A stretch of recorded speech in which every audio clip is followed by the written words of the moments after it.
Good morning, everyone.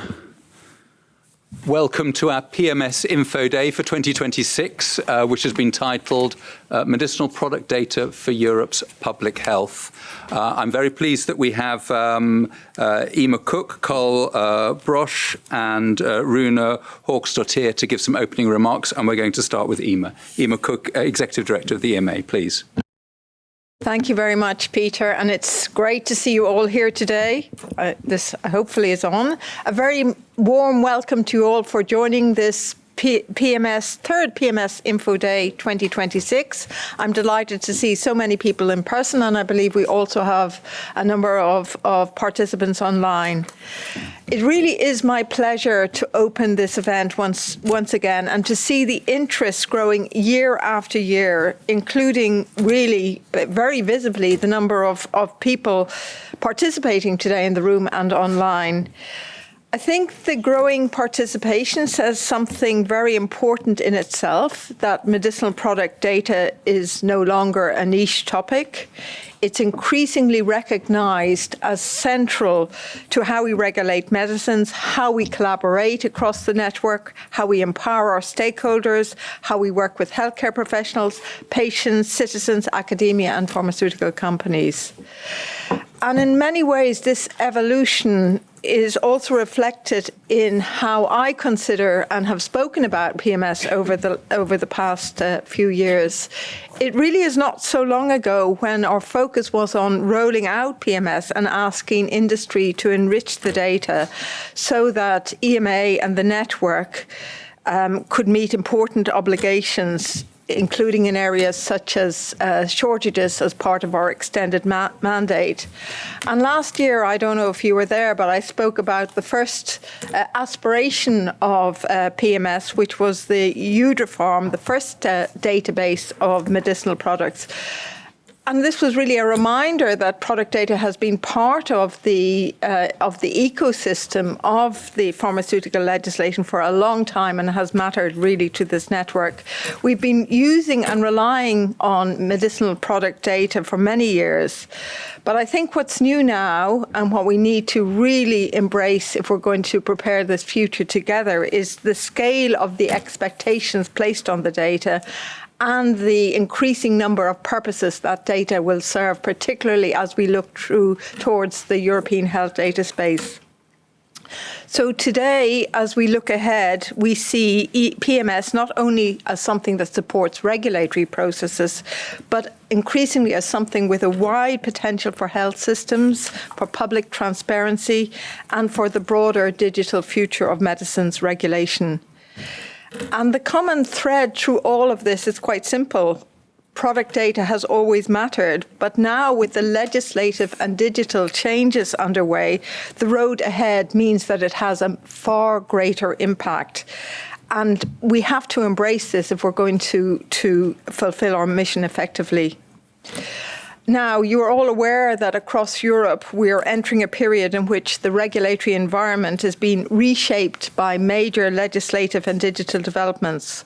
The new pharma legislation, the European health data space, which I've mentioned, but also the Critical Medicines Act, the Interoperable Europe Act, are all pushing the boundaries and increasing expectations on how medicinal product data should be managed, shared, and reused.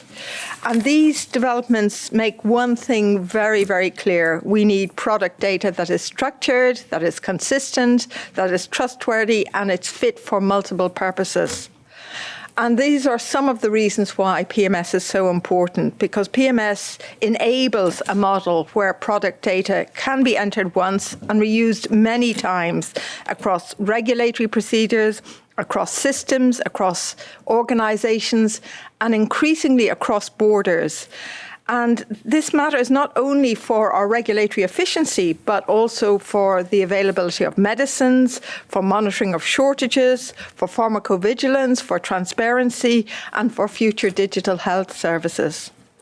Now, you'll hear today how much progress has happened over the past year, PMS is increasingly becoming the shared source of medicinal product data for the network, and the work is now moving beyond system development towards implementation, readiness, governance, and public value. And this year's event is also very important because PMS is entering an important new phase. In the next few days, the beta PMS public API will go live, and this application programming interface will enable others to connect their applications and digital tools to a selected set of public PMS data points. So what was previously hidden, not because it was confidential, but simply because it was difficult to make accessible, will now start to become unlocked. And this will happen in a careful and controlled manner, as you will hear today. So we're beginning to see much more clearly how PMS can support not only regulatory work within the EU, but also wider reuse of trusted medicinal product data, including public access, digital services, and broader cooperation across regulatory systems. And maybe just to explain as well that this is not just relevant across Europe. We have a long history as European regulators of contributing to global standardization and international regulatory cooperation. And this includes our involvement in fora such as the International Pharmaceutical Regulators Programme, the IPRP. And in that context, reliance and harmonization and interoperability are becoming increasingly important. So if one regulatory authority can make use of structured and trusted information that's already assessed or maintained by another trusted authority, we can improve efficiency, avoid duplication, and support faster access to medicines. And this is one of the reasons why PMS is attracting interest beyond the EU. We're delighted to see participation in today's event from non-EU regulators, including Anvisa in Brazil, regulators from Egypt, from Barbados, from Serbia, and they also will be able to test and use the PMS public API and understand also how PMS can support the broader cooperation and reuse of product data. For me, this is an incredibly important signal. It shows that PMS is not only relevant for internal systems or even for European systems, but for the global international space. So tomorrow we will have many of us here actually will be participating in discussions on the new pharmaceutical legislation in the context of our implementation program that we're managing. And we have the management board, our EMA's management board, and we'll also touch on the PMS public API. And what we will see more and more is that there's a growing overlap between our different agendas, where we see that regulation, public health, digitalization, public access to information helps us work together, and PMS sits at the center of all this. So today is not merely about sharing updates on progress, it's also about recognizing where PMS sits in the future of medicines regulation, in the future of healthcare. I think it's important that we have this in mind as we move forward on this journey. None of this, of course, can be achieved by us as regulators alone. PMS is, by definition, a shared endeavour, and its success builds on and depends on close cooperation across the European medicines regulatory network with national competent authorities, with industry, and with all of those helping us to shape a future data ecosystem in Europe and beyond. So with those few words, I'd like to thank all speakers, organisers and colleagues who have contributed to today's event, and thank you all for joining us. I wish you a very productive PMS Info Day and look forward to hearing all about it as I prepare for the management board tomorrow. Thank you very much. Thank you.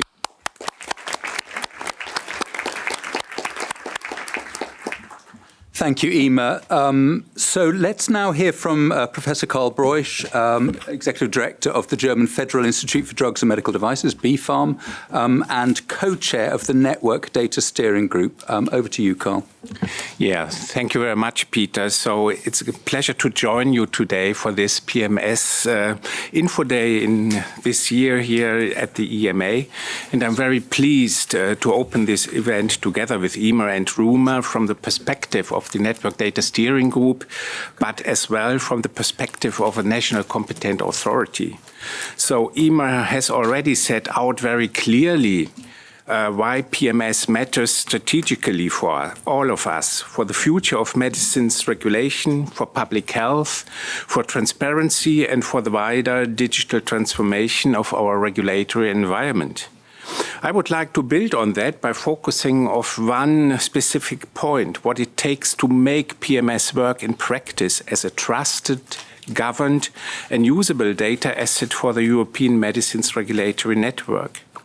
From the NDSG perspective, PMS is central because medicinal product data must be consistent, structured, reusable, and trusted across the whole network. This may sound very technical, but it is deeply regulatory. Data quality is not an IT detail. It is a precondition for good regulatory decision-making in a rapidly changing environment as described by Emer. Our work is becoming increasingly data-driven, interconnected, and dependent on high-quality information that can be shared and reused across systems, organizations, and borders.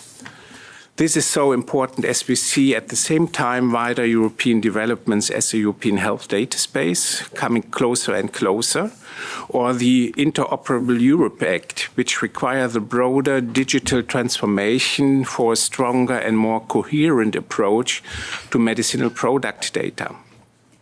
So from the perspective of a national authority such as BfArM, this is very concrete. Reliable product data is essential for our daily work, for marketing authorizations, variations, referrals, pharmacovigilance, shortages, scientific advice, and information to healthcare professionals and patients. It is equally relevant for you from industry. For applicants and marketing authorization holders, PMS is an opportunity to move towards clearer data expectations, more consistent regulatory interactions, and better reuse of product data across procedures and systems. So we see PMS as an important building block of regulatory digital transformation, and this is also why the work of the Network Data Steering Group is so important. Digital transformation is not only about new IT systems, as we will hear today. It is about how we organize our information, govern the data available, ensure the quality of these data, and make the data usable for regulatory and public health purposes. For this, we need a very clear balance. PMS must serve European objectives, but it must also be practical for authorities operating at the national level. It must help us connect systems and processes, not create parallel structures. And it must support the people who work with product data every day. So it needs clarity on the responsibilities, common standards, and operating arrangements that allow us as authorities and you as stakeholders to rely on the same information with confidence. Following this approach, this morning we will begin by looking at PMS as a strategic catalyst, exploring the legal and portfolio drivers behind it, the leadership expectations attached to it, and the broader direction of travel for our network. This is then followed by a look at how data and processes are being brought together, including the work on data qualification, data quality, governance, and operating arrangement that is needed to make PMS a trusted and sustainable shared asset. We will also hear how PMS is being implemented across the network portfolio and how strategy is being translated into practical delivery, readiness, and concrete milestones. And finally, this morning we will look at how PMS is moving from build to use, including the tangible public health and regulatory benefit it is already starting to deliver. And for me, this is one of the key messages for today. PMS should not be seen only as an infrastructure project. Its real value lies in its use. PMS will not succeed because a system has been built. It will succeed because the network understands it, uses it, and takes shared ownership of it. That is why events like today matter. They bring EMA, national competent authorities, industry, and other stakeholders around the same objective: a trusted data foundation for better regulation and public health. Therefore, I would like to mention particularly that this event is being supported jointly by the Network Data Steering Group and the ROGUE, which reflects the shared interest in ensuring that PMS is developed not only as a data initiative, but as something that supports the broader regulatory system and sustainability of our network. The growing interest, as mentioned by Emer, in this event is encouraging. It shows that PMS is really no longer a niche data project. It has become a shared priority across the network, and increasingly also for industry and other stakeholders. Therefore, I would like to thank all colleagues who have contributed again to organizing today's event, and all speakers who will be sharing their perspective and work. I strongly support this direction. PMS will help us to fulfill our shared mission to protect and promote public health through high quality, efficient and trustworthy regulation. Thank you very much, and back to you, Peter. Thank you.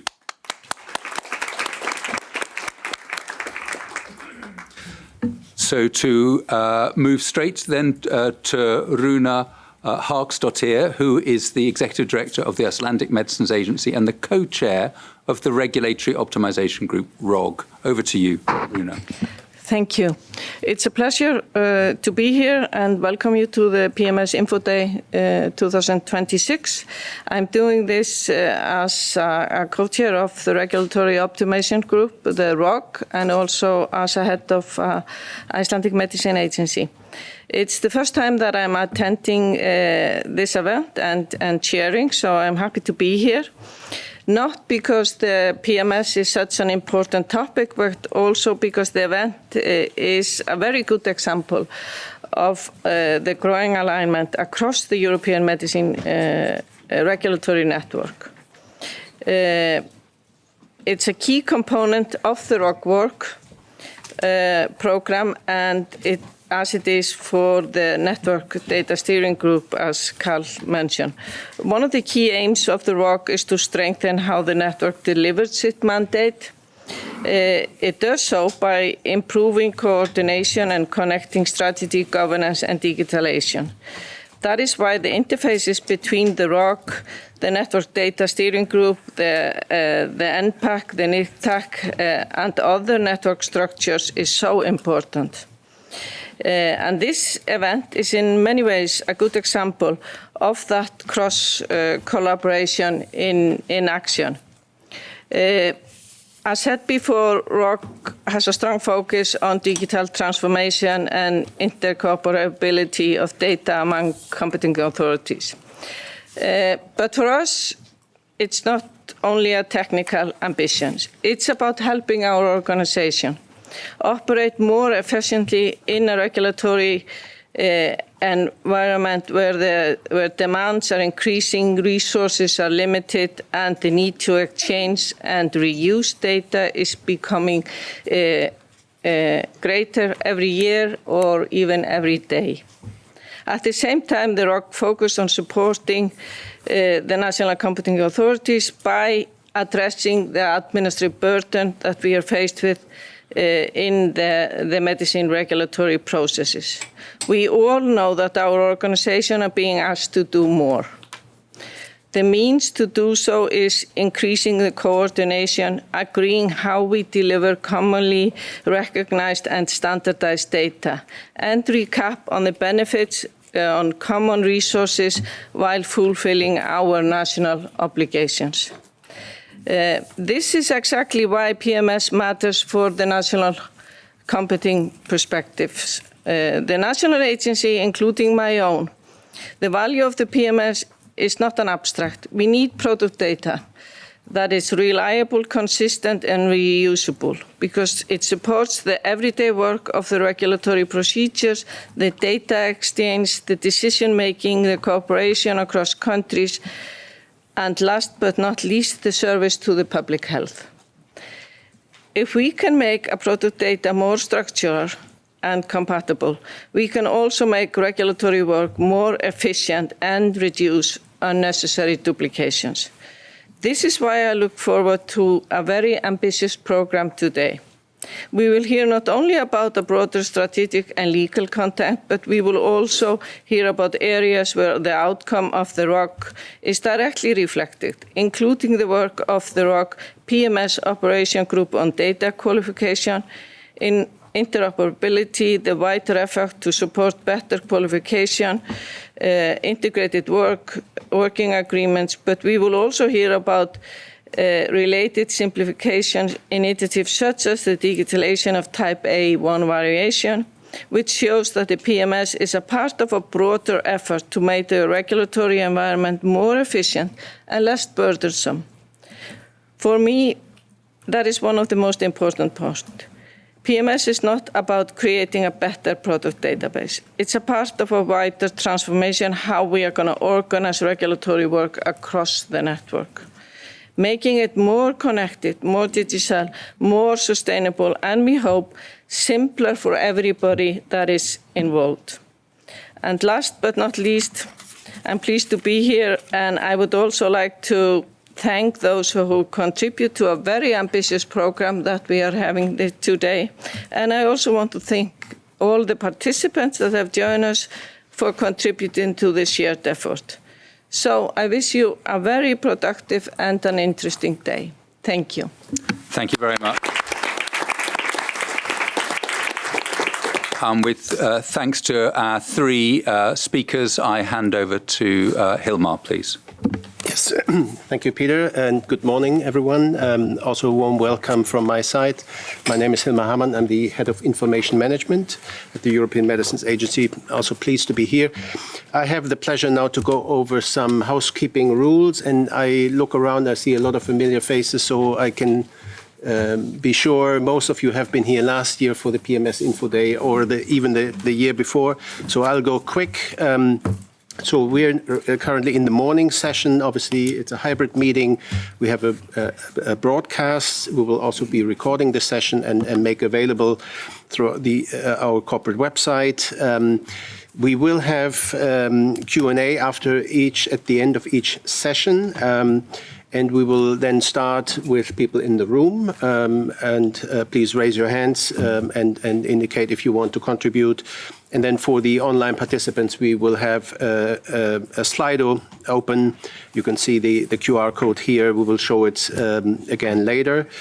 And then continuing on for the housekeeping rules. Next slide, please. I hope you've all signed in.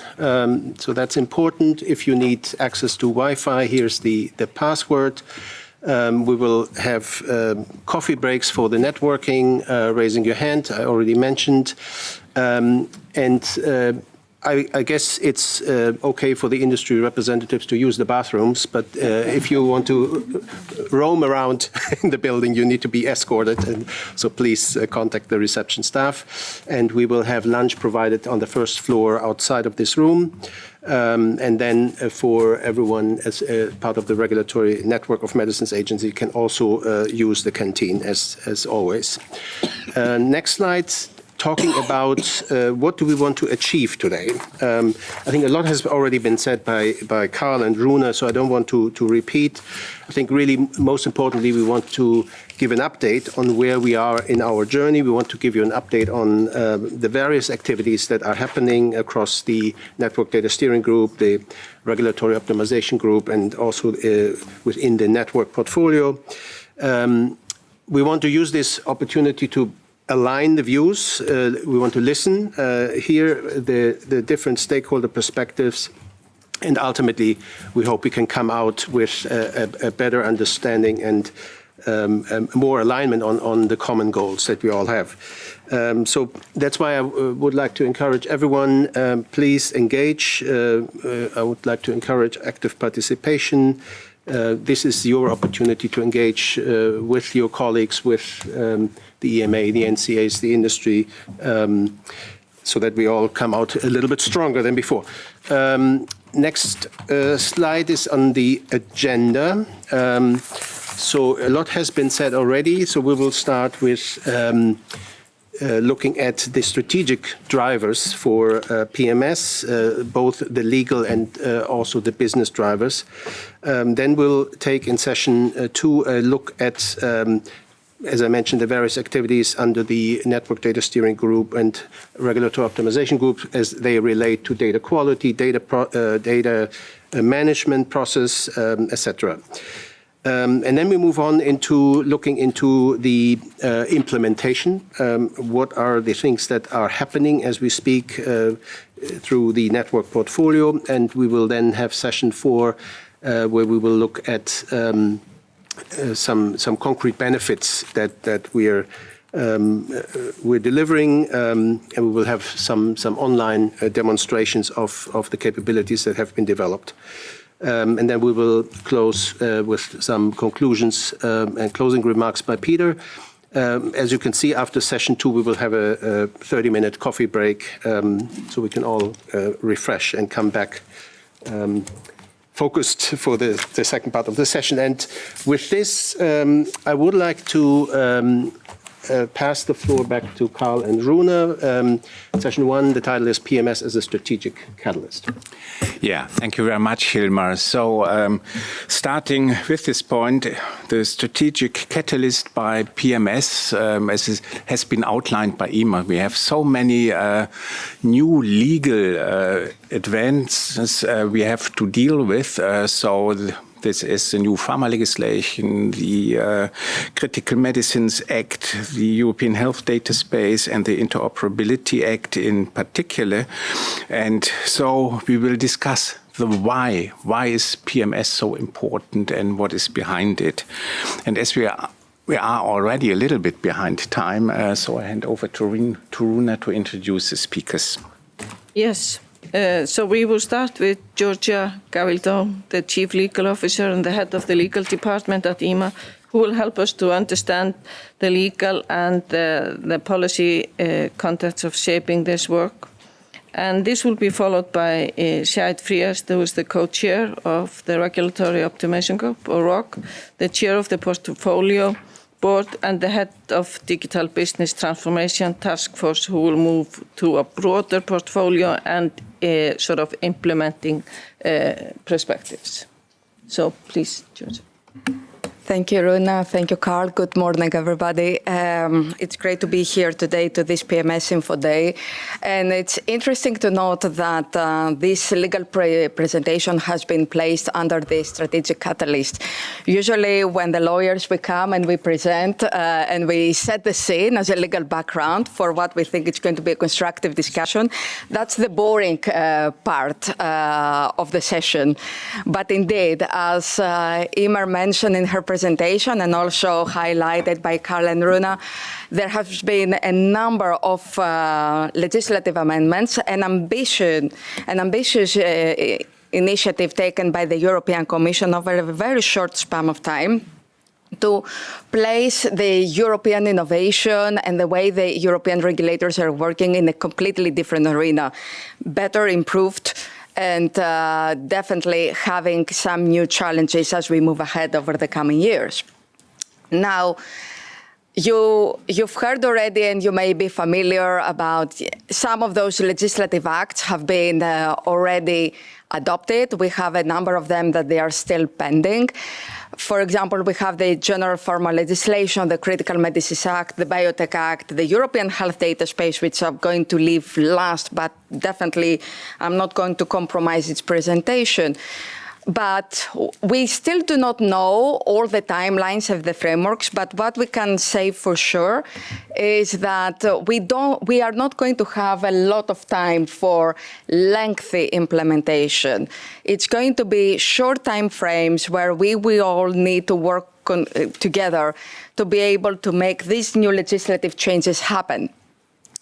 Now, each of these legislation would merit to a separate even workshop to be able to dive in properly, but I appreciate that over the next 11 minutes, I will give a quick snapshot of what is important, at least for your discussion today, and setting a little bit the scene relevant to the medicines data.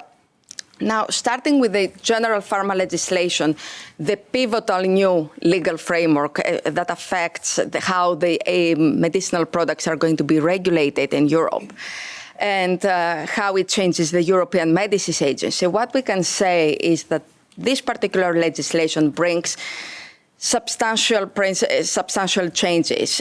What it's hoping to achieve is to have a simpler regulatory environment, for sure providing an additional and improved support to innovation, of course, placing stronger safeguards against shortages of medicines and enhance environmental protection, also linked to antimicrobial resistance medicines. Now, going very, very quickly and just going on the key changes, when we are talking about simpler regulatory environment, we are talking about less committees and more precise and more composed scientific assessment, where we are going to have in the future only CHMP and PRAC, but still it's going to have strength and expertise, higher representation of patient and healthcare professionals in the scientific assessment. The new legislation is explicitly introduced shorter, stricter timelines for the scientific assessment, especially when it comes to initial marketing authorizations, and has get rid of unnecessary or a little bit more complicated procedural elements like the renewal of the marketing authorization, and following the new digital era, making the regulatory submissions digital and also introducing the electronic product information. Of course, on substance, has reinforced a number of initiatives that have taken by the European Medicines Agency over the years, but still introduced explicit legal basis and enhanced the support that the European Medicines Agency is going to give to the companies. Just to name a few, we are going to have extended scientific advice involving more the HTAs, and finally the PRIME project, which has been initiated over almost 10 years now by the European Medicines Agency, found its home within the legislation with extended scope and possibilities for the innovators. We have the introduction of the regulatory sandbox, which is, of course, needs to be used as an exception, but it's still, we are going to see how it's going to be developed when there are not other available regulatory tools. We are going to have adapted frameworks for non-standard medicines like personalized medicines, and we are going to have improved efficiency for pediatric medicinal products. You may be familiar about the iterative pediatric investigation plan that was working as a pilot for the time being, and now it has its legal basis in the new pharma legislation. Now, of course, what the legislation is trying to achieve is also protection of public health. And the protection is public health. One element of it is to make sure that there is availability of medicines across Europe. So it introduces stronger obligations for the companies when we talk about shortages. There is as well an obligation to notify for shortages and withdrawals in advance and have shortage prevention plans. EMA already since March 2022 had an extended role when it comes to emergency and critical medicines, but this is even further reinforced about monitoring together with the NCAs of expected and actual shortages, and further reinforcement of the EU list on critical medicines as a supply chain vulnerability assessment. A new entry or reinforced entry, because environmental assessments were there, but now they have a stronger legal basis, which will have an impact on the marketing authorizations of the future medicines and some of the existing ones. It may have an impact about the granting, suspending, revoking a marketing authorization. And also, it's going to have a particular position and significance for antimicrobial resistance medicines, where this category of products become now mandatory as prescription-only medicines across Europe. We are going to see enhanced product information. And of course, it comes together with a tight antimicrobial stewardship plan to be able to give all the required information for healthcare professionals and also patients. Now, talking about availability of medicines and talking about emergency circumstances, we still have the Critical Medicines Act, which it's another breakthrough that the legislator has brought. The key measures that we have seen is, it's interesting for you to highlight for your discussions today. The CMA, as we tend to call it, is boosting the EU manufacturing capacity for critical medicines. It's going to enable the flexible procurement to strengthen reliance and diversity for supply chains for critical medicines. Another important breakthrough is the possibility for joint procurement by combining member states' demand and buying power to improve access of critical medicines and medicines of common interest. And I know that this type of terminologies may bring a lot of discussions, but this is something which we are going to unveil over the coming weeks and months as we go ahead. And as well as developing strategic international partnership to diversify the sourcing and the security of the supply of critical medicines. I'm not going to go too much about the MSSG. Of course, you know, it exists, as I said, from 2022, but it has reinforced responsibility, talking about the vulnerability evaluation and issue recommendation on common procurement initiatives. And also another important element is that we are going to see to have a more provision of regulatory scientific support to manufacturers on innovation manufacturing processes. Moving on what came, it's not expected. It's actually, the proposal has been actually out there very recently about the Biotech Act. This is going to bring is aiming to bring improvements, among other things, on the conduct of the clinical trials. And we are going to see as well the interplay and amendments to the clinical trial regulation.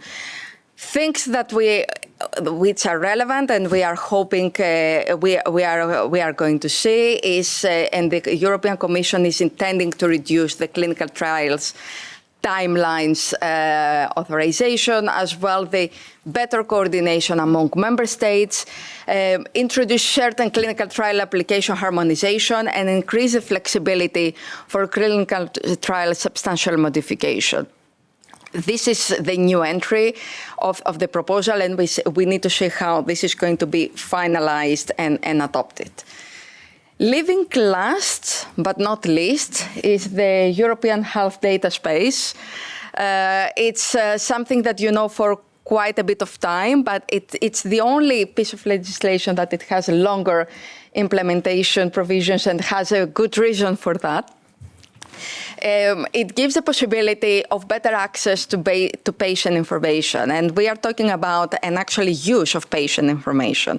We talk about the primary use, so the patient is in control of the his or her electronic health data, and enabling the possibility of secure sharing of those data.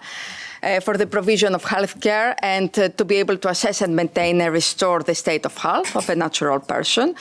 But what is equally very important is its secondary use about the access and reuse of electronic health data for research, innovation, and various regulatory activities, always, of course, in a safe and secure environment.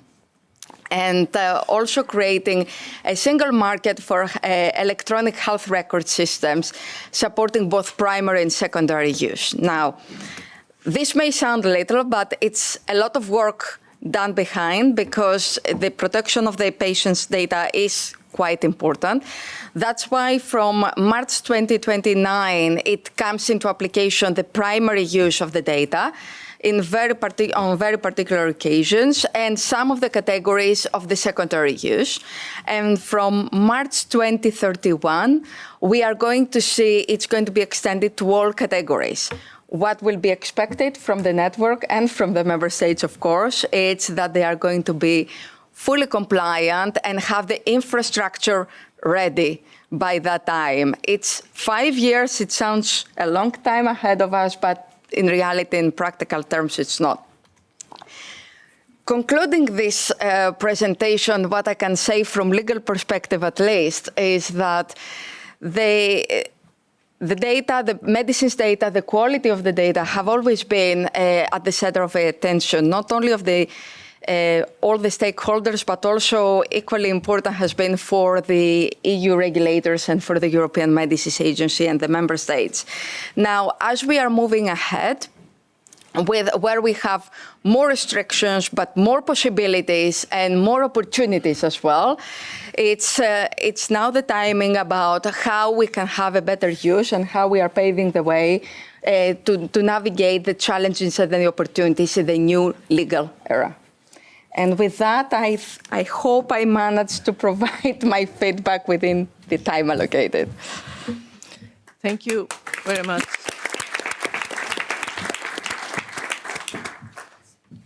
And over to you, Shahid. So thank you, Karl. Thank you, Runa, and good morning to you all. The title of my presentation is Implementation of EU Strategic Drivers in the Network Portfolio of IT Products, basically.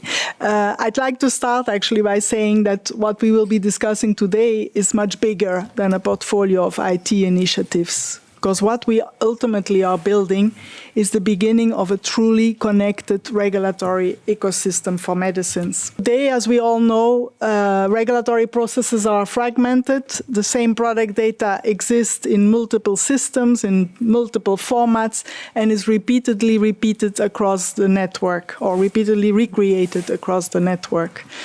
At the same time, and on the positive side, I must say, we can already see the future emerging from recent network portfolio deliverables. We see, for example, EPI with a wealth of transformation and empowerment to patients and healthcare professionals.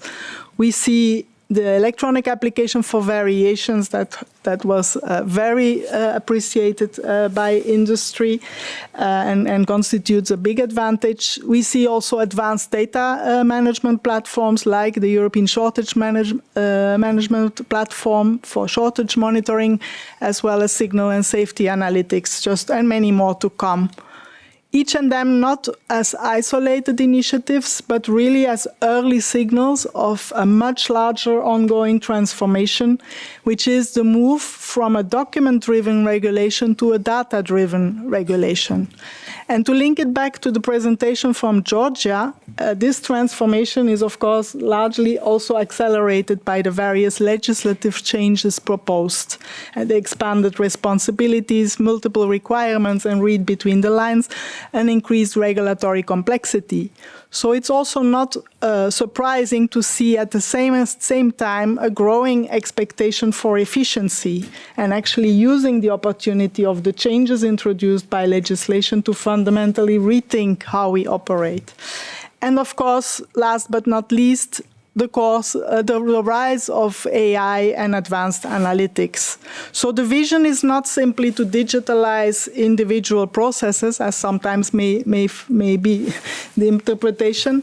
The vision is to create an end-to-end digitally and data-connected medicines ecosystem. An ecosystem where trusted product data can flow seamlessly across systems, organizations, and processes. And of course, at the very center of that ecosystem is PMS. Not again as a standalone system, but as a shared foundation connecting everything together, and it was mentioned in the introductory words. So moving on to the vision of PMS, at its core, PMS is built around a very powerful idea, and that is creating a trusted, shared source of truth for medicinal products. Because today, one of the biggest challenges is not lack of information, it's inconsistency of information. Different systems, different interpretation, different versions, basically, of the same product reality. Well, PMS changes that. It creates a foundation of structured, high-quality, and reusable product data. And this is also where ISO IDMP comes in. Not again as a compliance requirement, but as a common language that allows systems, organizations, and countries to connect and understand product data information consistently. And once data becomes structured and interoperable, that's where automation becomes possible. That's where reuse of data becomes scalable. That's where regulatory procedures will become more efficient, and ultimately adding a layer of AI becomes extremely powerful. But ultimately, all of this sounds like efficiency and technology. The reality is that it's about public health. So basically, better data also means better decisions, faster updates, faster decisions, stronger monitoring, whether shortages or other, pharmacovigilance, but also improved and updated patient information, as I referred to before, and basically a greater trust from across the network. With that, PMS transforms product data from static records into living regulatory intelligence, and the emphasis is on living. The reason why is the following. This slide represents the ecosystem I was just describing as a living tree with strong roots, as of course nothing can grow without strong roots. And in this case, it represents governance standards, interoperability, data quality, and many other aspects that I don't think we need to elaborate here. What is important is that the trunk of that tree is basically PMS. And that's very important because the trunk basically connects everything. It provides continuity across the ecosystem. It allows product intelligence to flow across systems and business areas. And from this trunk, you can see there is three major branches, which actually are today major business portfolio objectives of the regulatory network. And you see clinical trial authorizations, you see medicinal product lifecycle management, and shortage monitoring. And from these branches, of course, come a host of other services, insights, and outcomes that are delivered to regulators, to industry, to healthcare systems, and ultimately, and most importantly, to patients. And then I want you to look at the top. At the top of the picture is the sun. And the sun in this case represents our latest network portfolio objective, which is on advanced AI and data analytics. And this again carries a very important message, because AI only becomes truly valuable when it's powered by trusted and connected data. Without structured data, AI remains fragmented and unreliable. Again, PMS here is the connected backbone that will enable a host of activities, predictive insight, scientific exploration, automations, as I mentioned before, and hopefully faster and better informed decision-making. So in many ways, PMS provides the structure, and AI provides the energy, solar energy, this case. Together, I believe they create an intelligent regulatory ecosystem. Moving on, so the last slide actually shows that this vision extends across the full life cycle of medicines. Today, as we all know, many medicines' life cycle stages still operate separately. Research, clinical trials, scientific advice, evaluation, decision-making, and post-authorization, they are not all connected. But they do not really reflect the reality of medicines that very much evolve continuously. And so our digital ecosystem should reflect that continuity. So the ambition is to use PMS across the entire life cycle, starting where actually the life of a product starts, at research and clinical development, then continuing into scientific advice and evaluation, where further data, of course, can support more consistent assessment and into regulatory decision-making. And finally, post-authorization support, post-authorization activities, whether it's variations, EPI updates, shortage monitoring, safety monitoring, you name it. So in conclusion, the long-term vision is very simple. One connected product reality across the entire life cycle of a medicines. A future where data is entered once, reused many times, and continuously enriched over time, and where regulations evolve from fragmented processes into a connected, intelligent, and proactive ecosystem. And when all that is in place, that's when we will be delivering better outcomes for patients and public health. Thank you very much.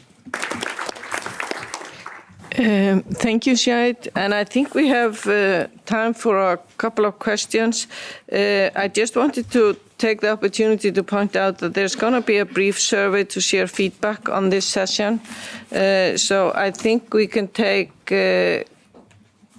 one or two questions from here. Do we have? Yeah, somebody raises your hand. Yes, thank you. Thank you very much for a really comprehensive presentation. I'm from EFPIA. I'm Aneta from European Federation of Pharmaceutical Industries. I have a more question to a general overview of the legislative developments. Namely, of course, you alluded to the NPL, to the European Health Data Space, to the Biotech Act, which is now still being negotiated and analyzed by the institutions. But I'm just wondering, where in that is Darwin EU? So, I mean, obviously, that's something maybe more to Peter, but I think this is already the network that provides reliable data that is being used currently by the regulatory authorities. So I'm just wondering how that would be actually integrated in this changing data ecosystem, in particular in the context of European health data space. Thank you. Runa, that's probably one for me. Georgia gave a kind of helicopter view of all of the different, or the key legislative changes that are undergoing at the moment. It didn't go down to the level of detail that might have answered your question. So you'll be aware, or many people in the room will be aware, that under the new pharmaceutical legislation, there are specific provisions on the use of real-world data to support decision-making as a complement to clinical trials. And it's embraced in articles and provisions about data protection and so on. But it's very clearly empowering the medicines regulators to analyse data and use that data for decision-making, and even make changes to product information. If I then bring that back to PMS, you may be interested that the Darwin EU Coordination Centre, many of you will know that's run by a contract operated by Erasmus in Rotterdam. For the data analyses they use something called RxNorm, which is a product, a dictionary, if you like, from the US. Now, isn't that ironic? And it's a beautiful segue, actually, your question, to the potential utility of a public API of PMS, which we'll hear a little bit more about later, because once people can download in machine readable, they will then start making data products which can be driving analysis of real-world data. So that, I think, would then continue the loop in terms and bring us back to PMS. Thank you. Do we have another question? If you want to raise your hand. Yes, please. Angela Müller for HGP, the Self-Medication Association. I also have a question to EHDS and EHS as being one of the use cases for PMS in the future. EHDS implementation subsequent application for primary and secondary use data obviously is a major task. And taking into account that electronic patient records to be implemented in 27 member states, in a couple of member states with additional complexity of a whole bunch of health interests, I think that the goal goals you outlined for 2029 and 2031 are really ambitious. And we will need a driving force. We will need enablers also on national competent authorities level or member state level. Who would you expect to be in the driver's seat at member state level for that? Are these the NCAs, the ministries of health, or would you expect a central EU approach by the Commission, for instance, by delegated or implementing acts, to really reach that goal? Well, thank you very much for this question, and you are right. It is ambitious, and so we as national competent authorities have to play a key role here, but together with all the other stakeholders. And I think this is one of the key messages from today. We have to do it together. Nobody can do that alone to address this complexity, and but there is a big chance. So I like very much the picture of your tree and the possibility if the sun may be shining, and I think that's all about what we try to achieve here. And some member states are already working very hard to do and to provide these developments. Others are a little bit behind, but I think everybody has to be aware that this is coming. And I think this is, for me, the most important thing with the European health data space. Here we have a pressure bringing us together and to address these issues as you mentioned it. Thank you. Thank you, Karl. Does anybody else have a question? Because then we also have questions from the slide, though, Isabel, or? Yes, we do. And just to say, we've received questions that I think we will address later in the day, but pertaining to this particular session, maybe to Georgia first, if you could elaborate on the clause for prime, any special condition, what is this regulatory sandbox, and does it apply only for prime or scientific advice? So that's a question there.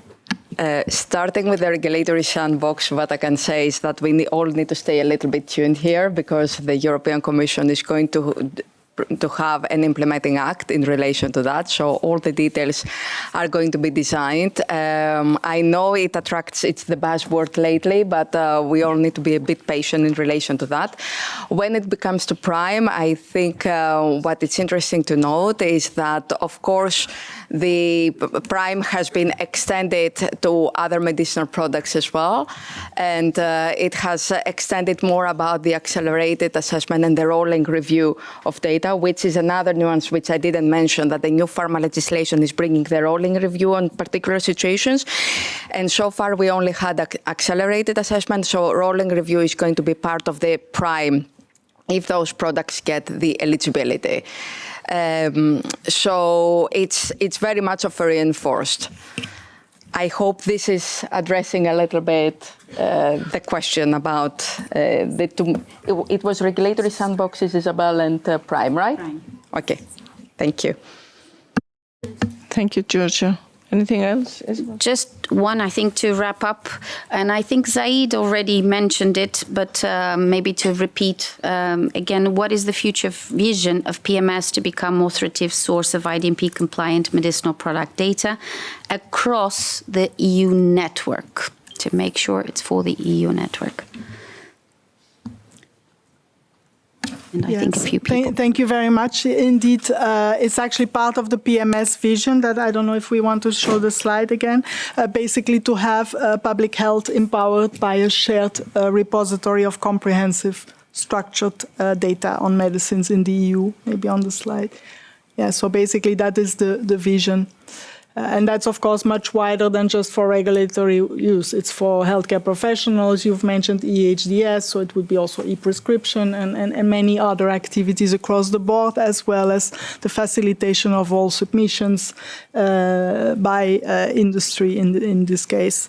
Actually, can I also build on a previous question from FP? I think real-world evidence was mentioned by Peter, but actually the legislation has a whole host of articles that stimulate digital transformation in a wider sense. So there is a very nice article about digital by default That's a first. So that's quite all-encompassing and for sure very helpful in our context, also in the context of electronic submission. And for the rest, there is, of course, a whole host of data to be made public. So that's, again, as well, if you want to have data made public, you need to make sure that they are reliable, high trust, of high quality and trusted.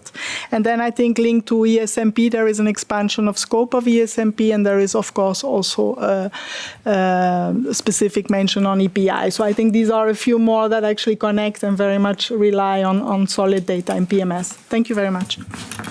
Thank you. Yeah, so I think we have to move forward. The data in the slide we will answer later on then.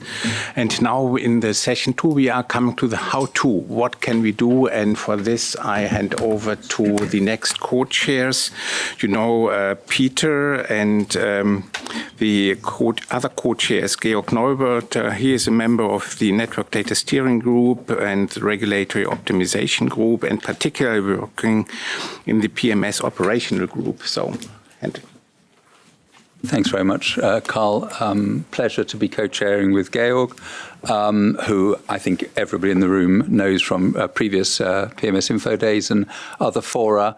I think we're moving now from vision and legislative and policy into looking at some of the heavy lifting that's been going on, as well as the use cases, how PMS can or is and will be used in the future. So without losing any more time, I'm going to immediately introduce Isabel Shishiro, who is the head of regulatory data management here at the European Medicines Agency. And in terms of the development of PMS as a system, is the so-called EPIC owner, for those of you who like a bit of safe, agile jargon. Isabel, over to you, please. Thank you, Peter.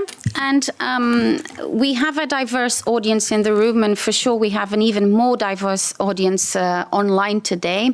So I wanted to start the scene to make it concrete to you what it is and how we're using product data, and what is the data needs for the different use cases that use that data. So bear with me for a moment. You heard already that we use the product data for a few regulatory purposes, from e-product information, applications, variations, very importantly for pharmacovigilance, for shortages, but that we're now also looking at opportunities beyond the regulatory use cases, particularly to enhance transparency and to support digital health solutions.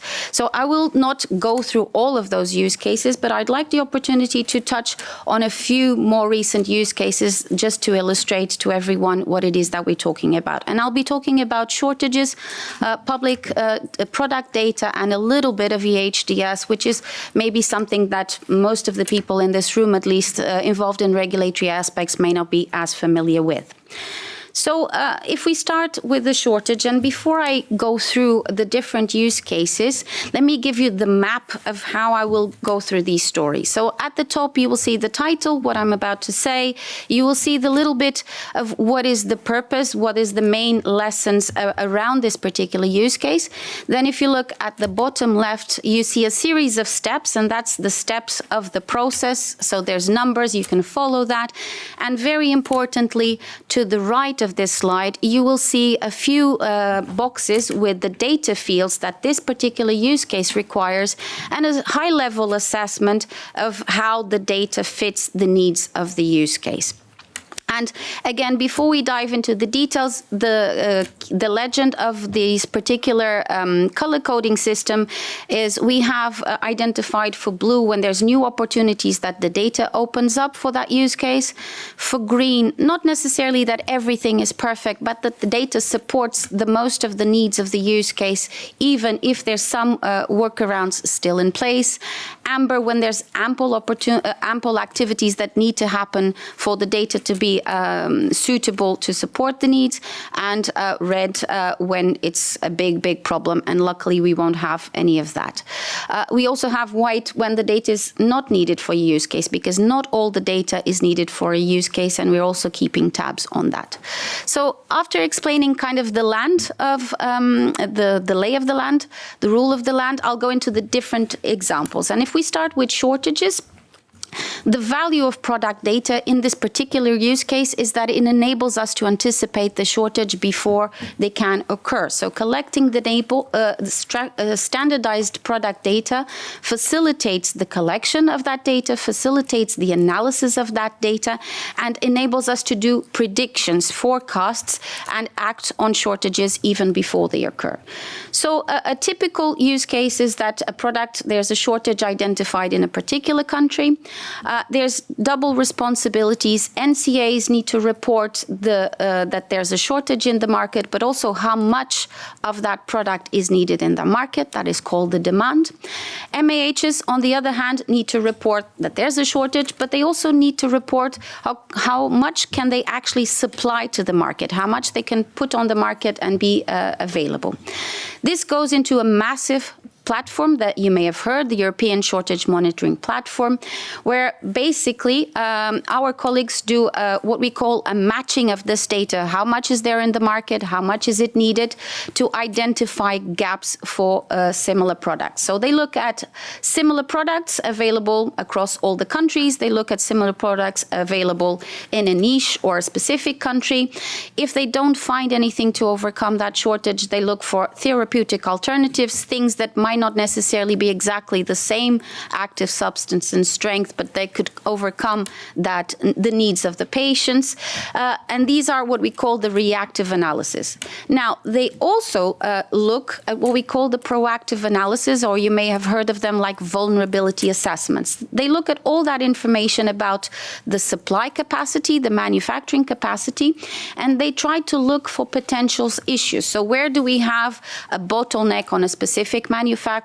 Where do we have a bottleneck or a too complicated supply chain with too many handovers and high level of risks, so that they can identify vulnerabilities and they can explore regulatory support measures. So how can we mitigate those risks so that the shortages don't occur? So it's not just a reactive when there's a shortage, it's also looking ahead to prevent from it to happen.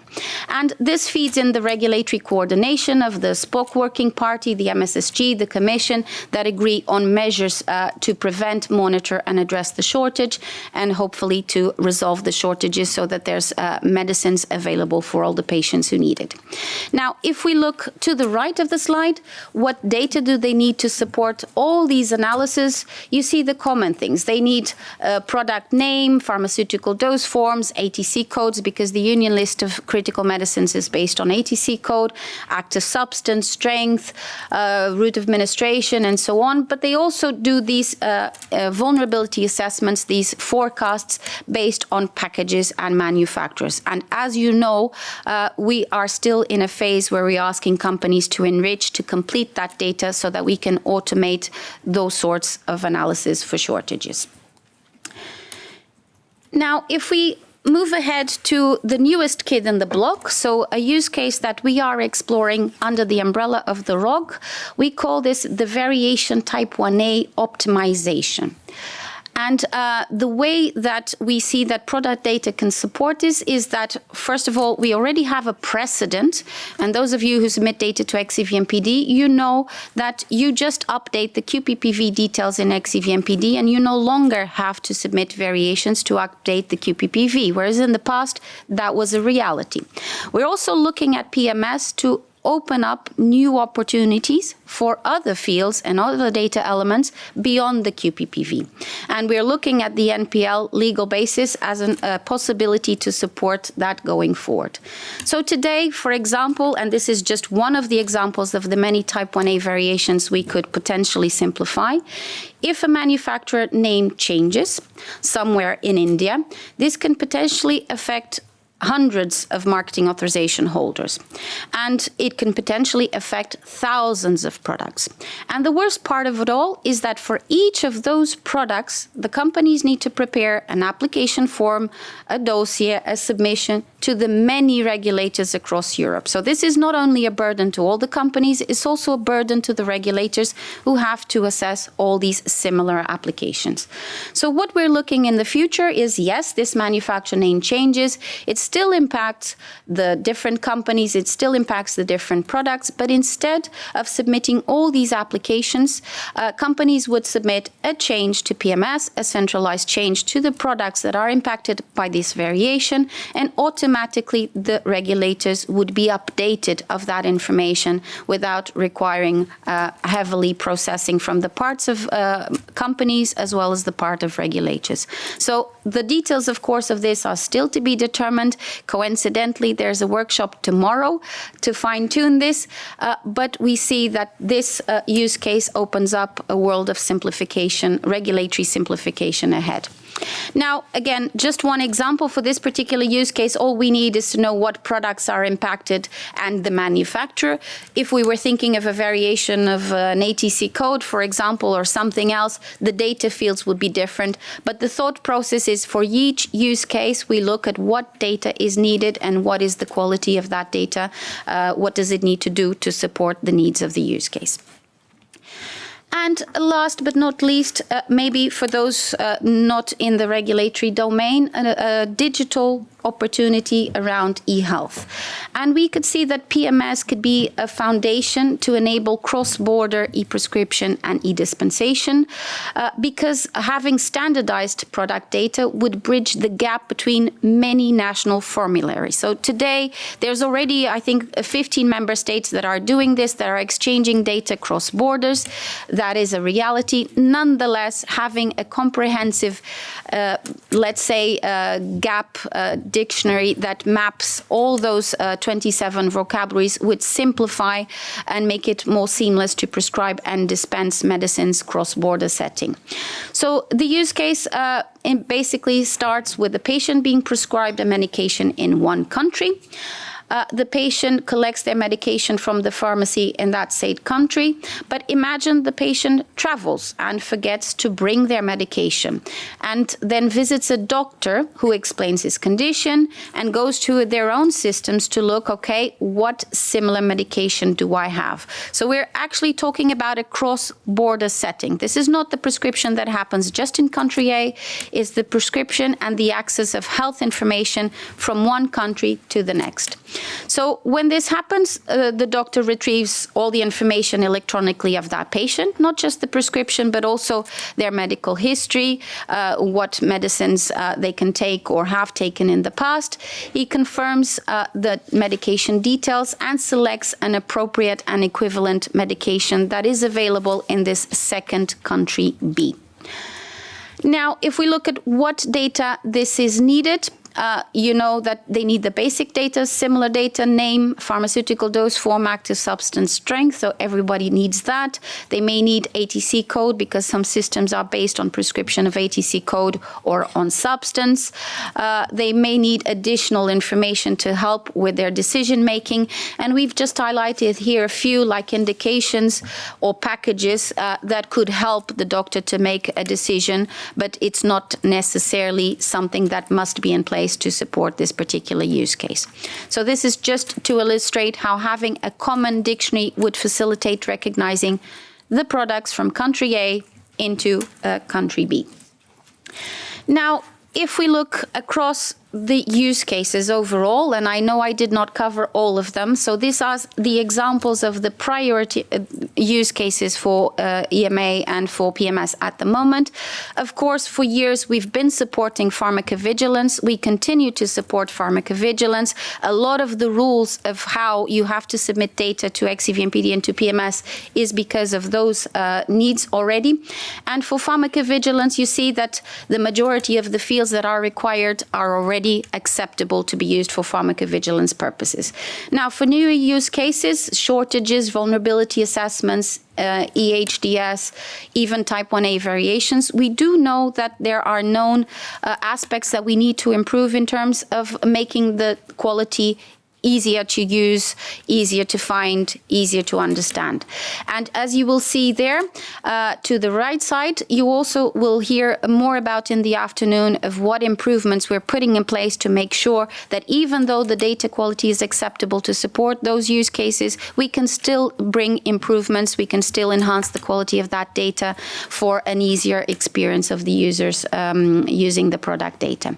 So I think this is where I now hand over. Thank you, Isabel. And thanks for coming back for another presentation. After the next speaker, we already saw the sun. You remember the tree and the solar power. Now let's introduce the next speaker, the next energy driver in the network, Dino Zumbasis from the BFAM. Dino is PMS Network Product Owner and member of the ROC PMS Operational Group, and he will further describe activities across the network to align on our shared data. Thank you, Dino. Yeah, good morning, and thank you, Georg, for handing over. From an NTA's perspective, of course, we realize and value very high the big business value and opportunities that PMS can provide and will provide in the future. And what has started over a decade ago, creation of a medicinal product database for pharmacovigilance purposes, now, as we just have seen with the use cases, evolves to some use cases and requirements for regulatory activities with regards to data quality. So as NCAs, we now thought that we should have a data quality that is aligned with the authorized medicinal product data that we keep in our national databases. And to work towards this goal, we have started working in the ROC PMS operational group on the way towards it. And what you see here outlined is the bird's view eye on the roadmap, on the journey that we will take. Our aim, of course, is to be an integral part of a target operating model, which is considered a full operational process for the submission, for the validation of data in a PMS, and that is where we are aiming at in the very end. However, there's still a portion of preparatory work to be done for the moment, so this will come not within the next 2-3 years. So we have looked into the possibilities, what we could do to improve and to align the data of our national databases with PMS data for the moment. And we have came up with the thought that, well, we could just introduce a data qualification step, which means just comparing the data which is in PMS with our data and then trying to correct this and initiate correction of this. So this is what data qualification is meant here. And when we go to the next one, we realize that this data qualification process has several steps. It's not simply comparing the data and then feeding back, but we really need to fetch the data, to retrieve the data from PMS and the mapped data from our national databases, and then compare it and document the mismatches that we have found, the elements, the data elements that are not aligned. Once we have done so, we need to communicate back these mismatches that we have found to stakeholders like EMA or the marketing authorization holders and a request for correction of this data in some way. These corrections and resolution of these mismatches may be updates to databases. It could be in PMS that some term is wrongly introduced, that some data element like a name is wrong or so.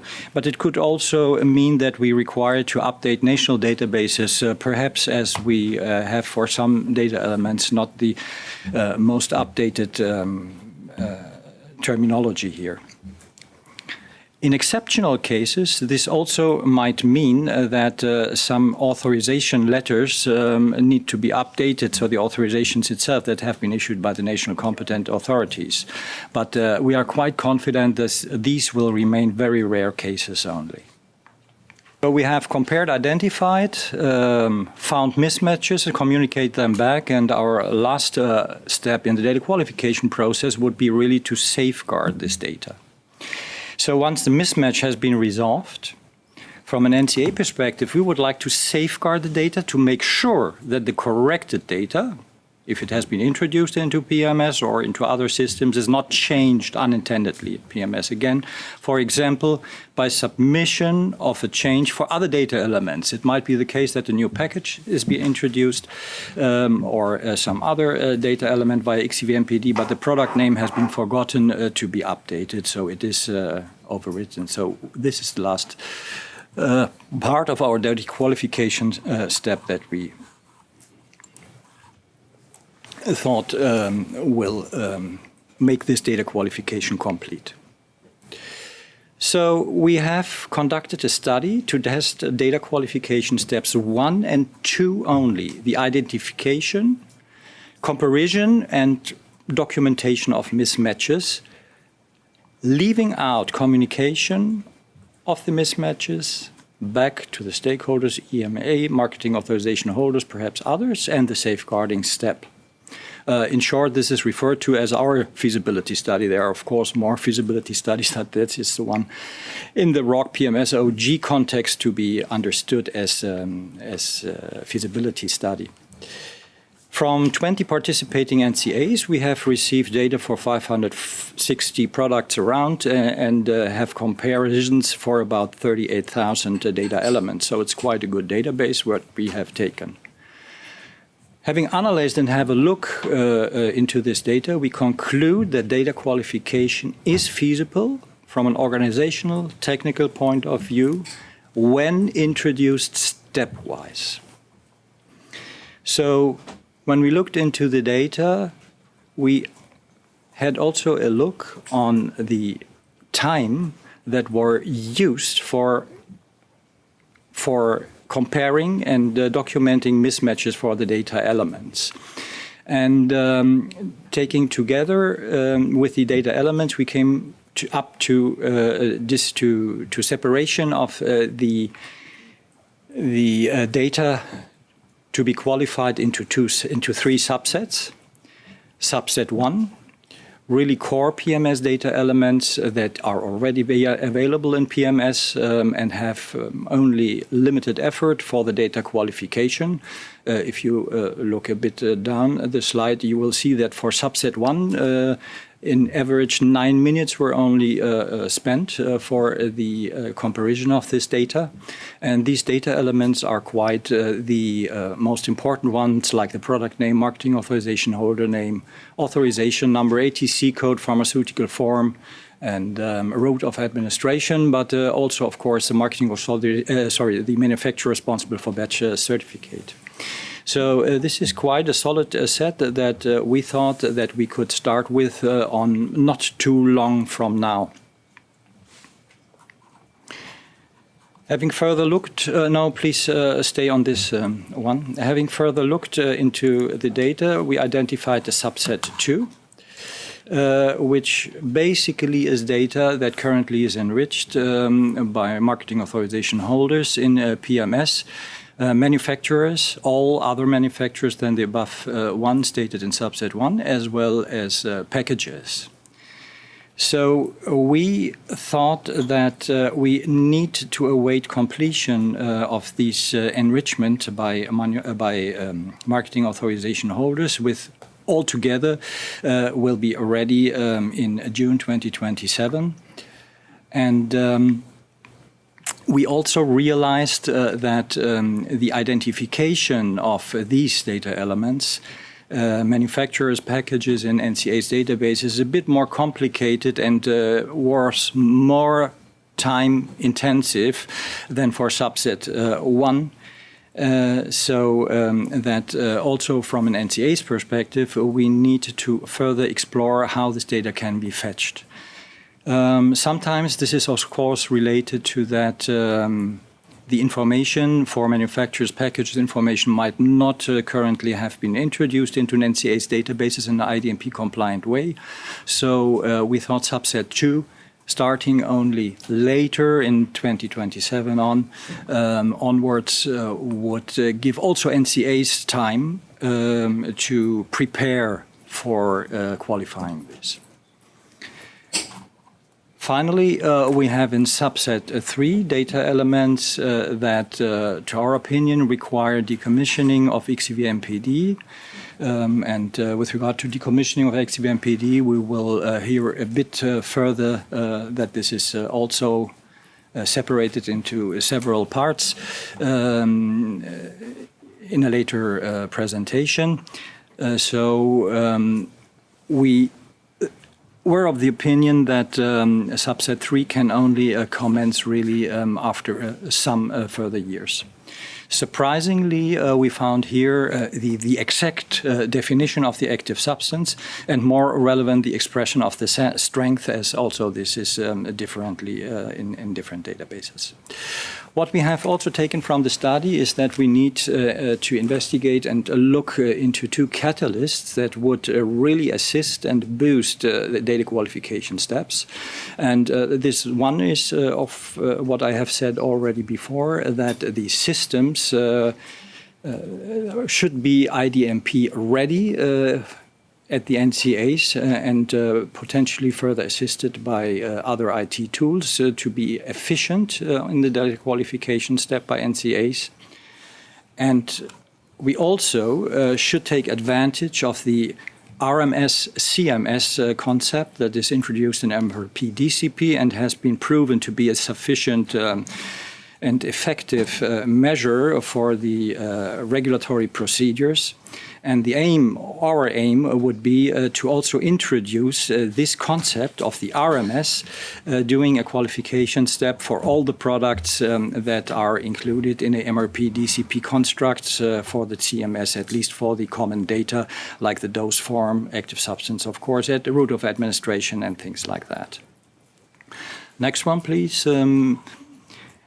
So that's where we are, and as said before, we have concluded that a feasibility, a data qualification step would be feasible from an NCA's perspective, and we are looking now into the further steps to resolve the mismatches, communicate them back, and safeguarding. And that's where we stand right now, and therefore there's not much to say about this. So we need to really have a look on how this is done, the procedures, the task, the definitions and rules for identifying and correcting, a bit more of detail on how this is done. And of course, we need to include the other stakeholders in particular, the industry stakeholders here to come to a joint activity. Could you please click once more?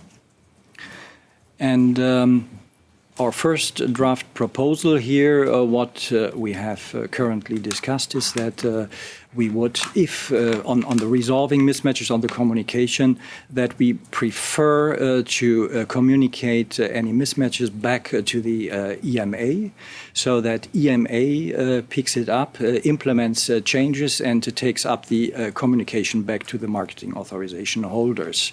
So in this way, we wouldn't have too much of a change to the current process when marketing authorization holders are communicating after the submission of data into XCV-MPD.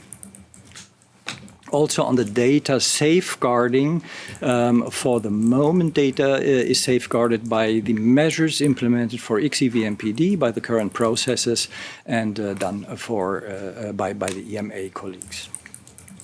Next one, please.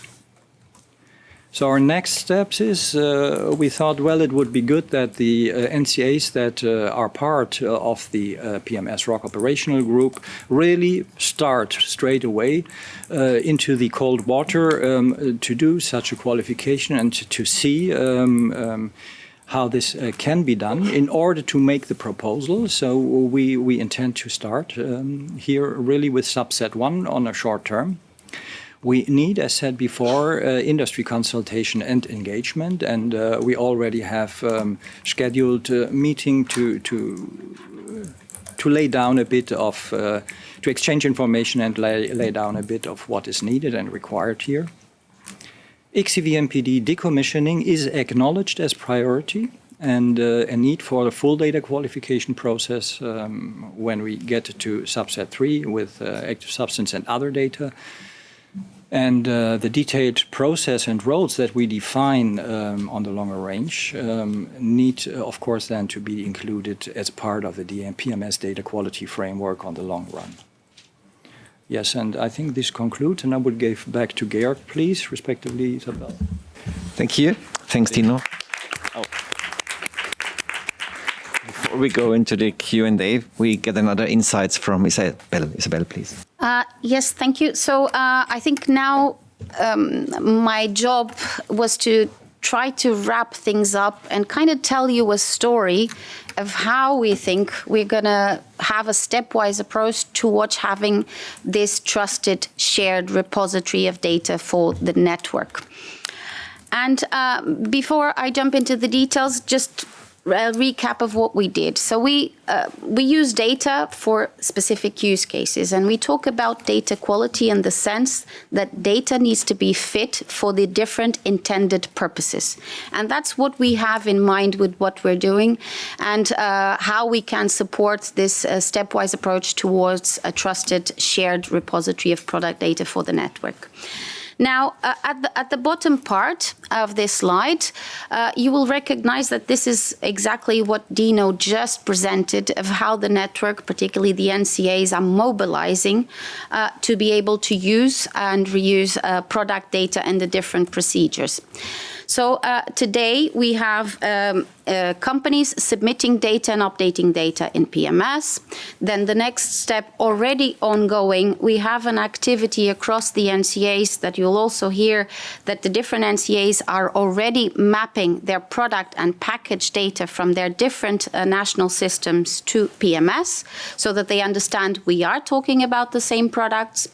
You just heard from Dino what is the process that NCAs have in mind in terms of identifying not just do we have the right products, but do we have the right content for those products? Do they have the same name, the same dosage form, the same active substance and strength? So matching the data across the national databases to PMS.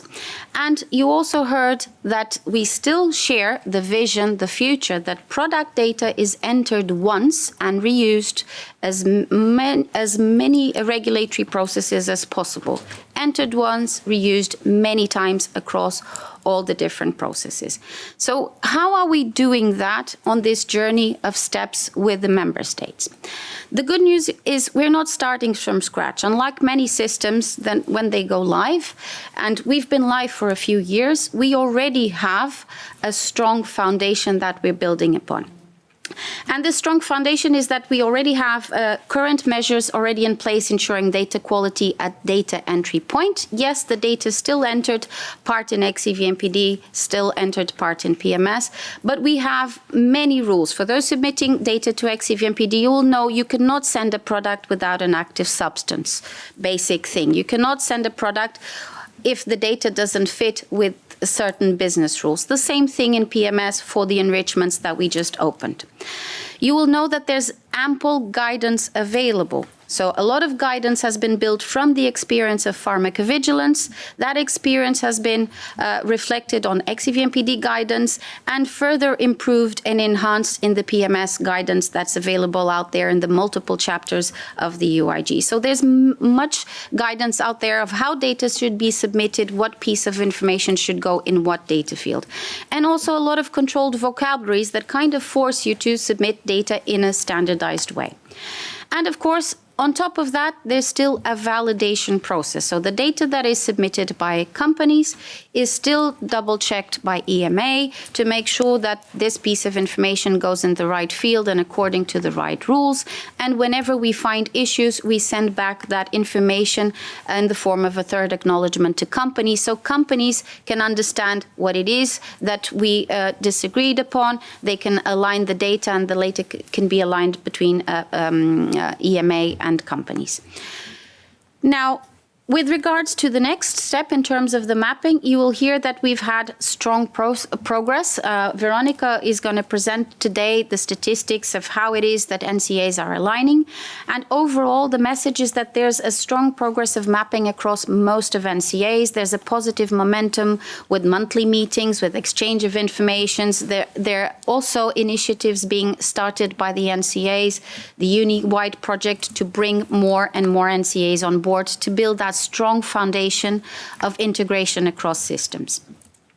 And when we start looking about data qualification, Dino just explained that the idea of that qualification is to align the data that exists in the different member states with the data in PMS, with the data in industries. But in that process, we're not necessarily reinventing the wheel.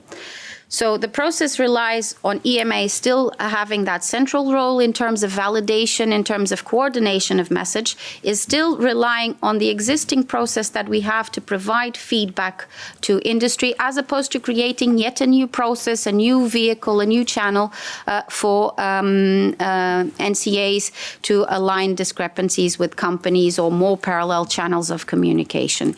So we're keeping the same kind of existing processes, the same roles and responsibilities of companies submitting the data, EMA validating, with the added very valuable benefit of bringing NCAs on board so that the data in the network is truly very much aligned across everybody that needs to use it. And it's a fundamental building block to what we want to achieve.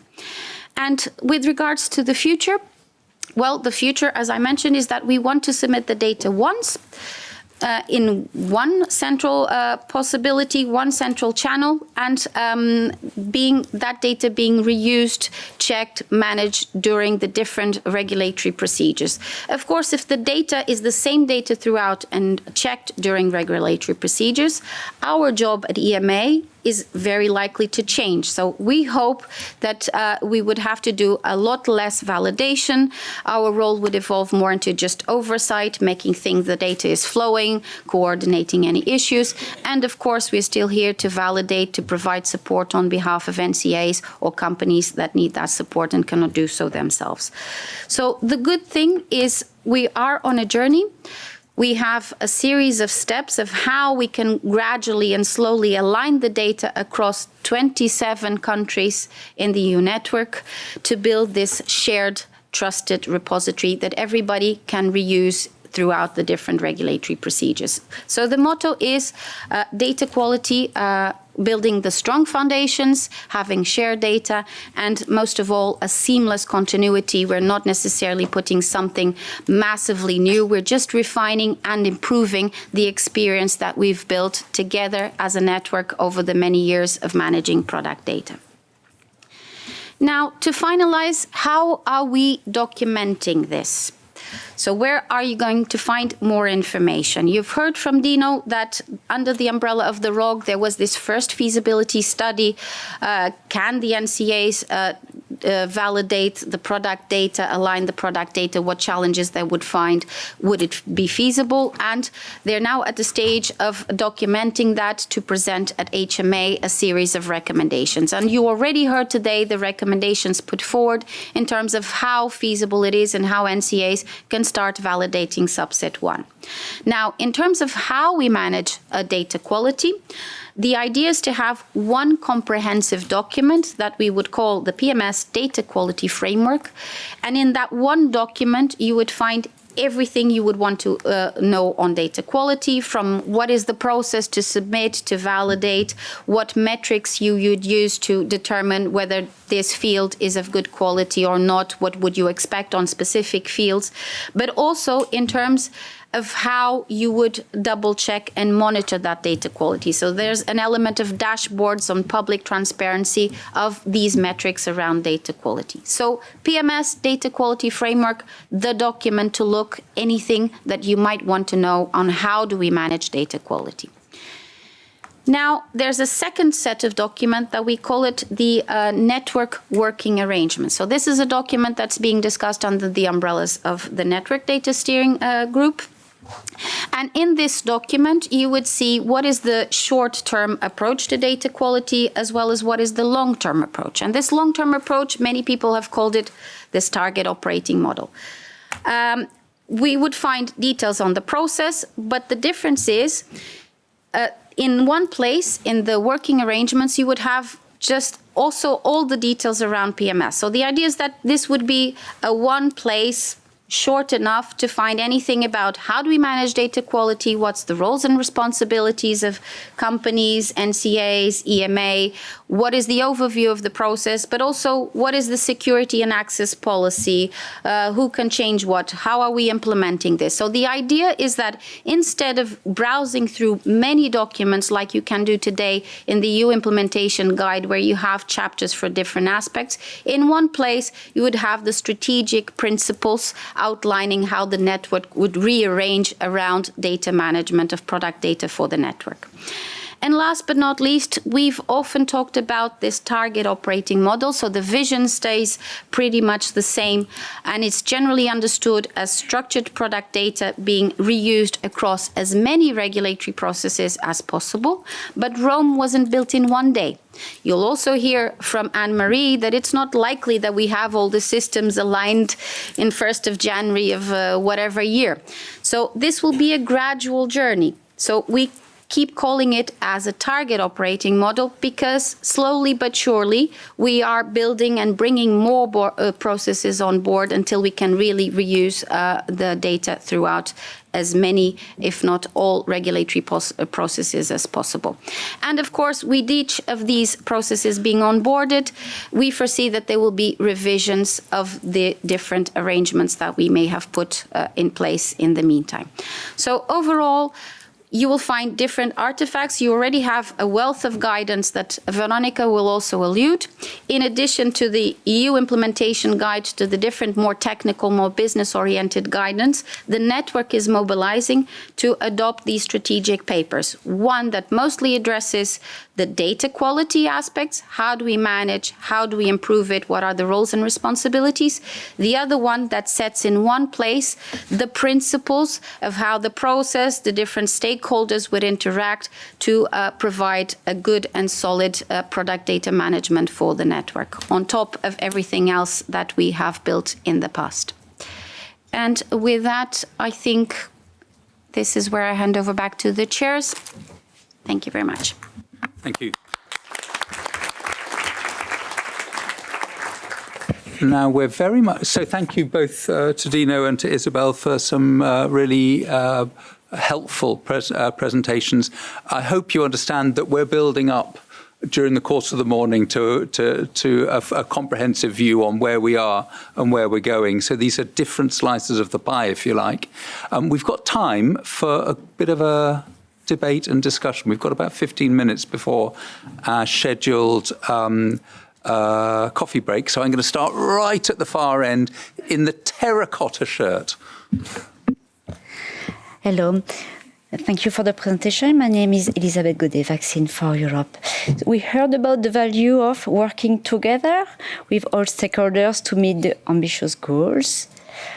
The MAH has the data originator, and it's much more efficient to have quality data, aligned data in our data sources.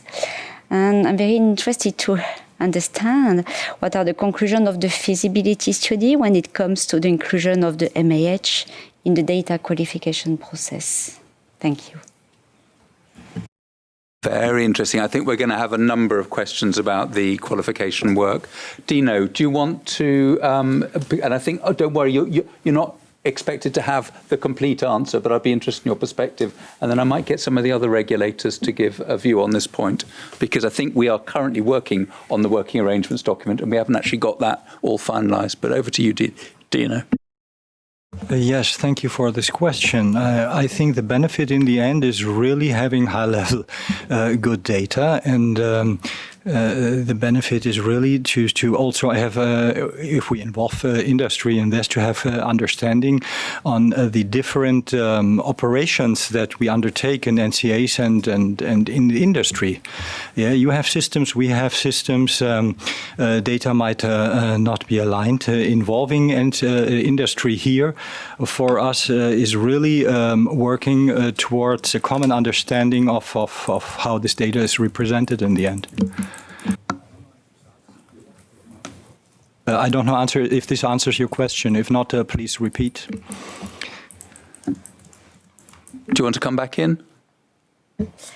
Yes, thank you. So towards a common understanding and yet in practice, all the real inclusion of the MAH in the process. So coming to data adjudication, and for the MAH hugely investing into data quality overall, and it will be much more efficient to come to a data adjudication and come to a common agreement on one version of the product. Thank you. Let's hear some other views, actually, Dino. Let's broaden it out, because I've got a feeling this is going to be quite an informative exchange of views. So your next door neighbour is hovering over the mic button, I think. Please introduce yourself. My name is Roberto Bernadelli, representing UCOP, and it's on the same topic, but my question is more about the Uniwide. So it would be interesting to understand more how Uniwide is helping the National Competent Authority in the data qualification. And this is really something we never heard much about. So, yeah. I've got the perfect man to answer that question sitting on my right, Georg. Thank you. So the Uniwide is not, the main focus is not the data qualification. The main focus of Uniwide is to foster ISO IDMP across Europe and the usage of substance, organization and referentials from EMA systems. So that's the focus. So we will bring in all member states to reach a certain level of standardization and harmonization. That's the focus of Uniwide. And there will be tons of information and material once it's started. And this we plan for November. Keep fingers crossed that we get approval from the Commission to be able to start in November.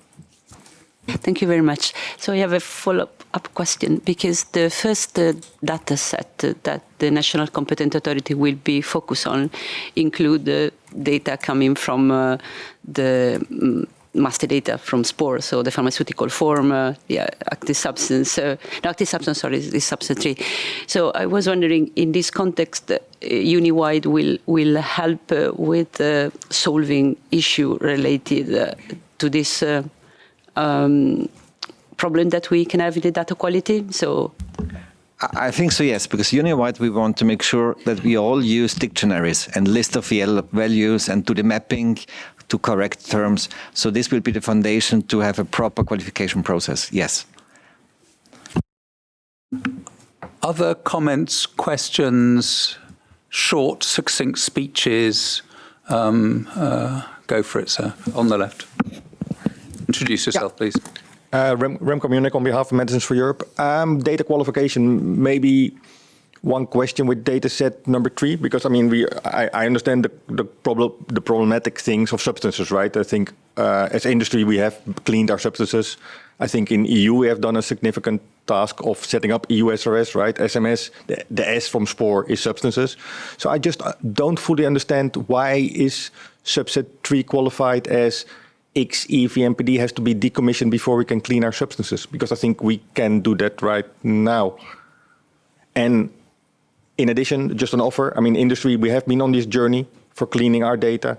So we have tooling that can also help. So we offer that in the ROC, but also here officially. I mean, let us know how we can help. So maybe just to grab your last point, thank you for the offer of help and to share tooling. I think that's something we can come back to outside this meeting, but very grateful for the offer of help. Dino, in terms of timing And I understand that these are proposals, not adopted by the heads of medicines agency yet. They're reflections of a group of experts. But what drove the decision for the third subset to be after the decommission of ICS-VMPD? That was the question. Well, for instance, for the active substance, we realized that the measures and the introduction of data into ICS-VMPD follows a non-IDMP compliant way. Just because ICS-VMPD doesn't support it, and it was not there when it was introduced in 2020, 13, I remember 12, and therefore it is not fully, let's say, migrated, introduced into PMS either. On the other hand, all or many NCAs have implemented own solutions for the representation of actives, for the representation of strengths as well. And as said, member states also are undertaking their way to build IDMP compliant databases, which is part of the Uniwide project, which is, just to note, just a follow-up of another project, because many of the member states already are there, but we want to try to get in all the others. Yeah. So basically, your question relates to that the ICS-VMPD doesn't support for the active substance strength, not introduction of IDMP compliant data, and also the rules of validating this data by EMAs, data stewards, from an NCA's perspective, is not straightforward, clear. But I would give to Isabel or Marcus, I don't know. Do you want to compliment Isabel? No, let's give time for the people online, because there's about 600 people hovering over their unmute buttons. Over to you, Gail. I think we got lots of questions in Slido. And Isabel, are there one or two?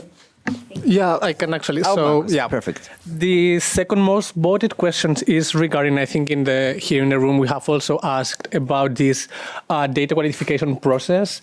I think we shouldn't go into now the details again. I think, Dino, you have explained what's the idea behind this process, how NCAs are going to be looking at the data, and depending where the issue is, like if it's an NCA level, if it's an MA holder level, there will be different ways of addressing this issue.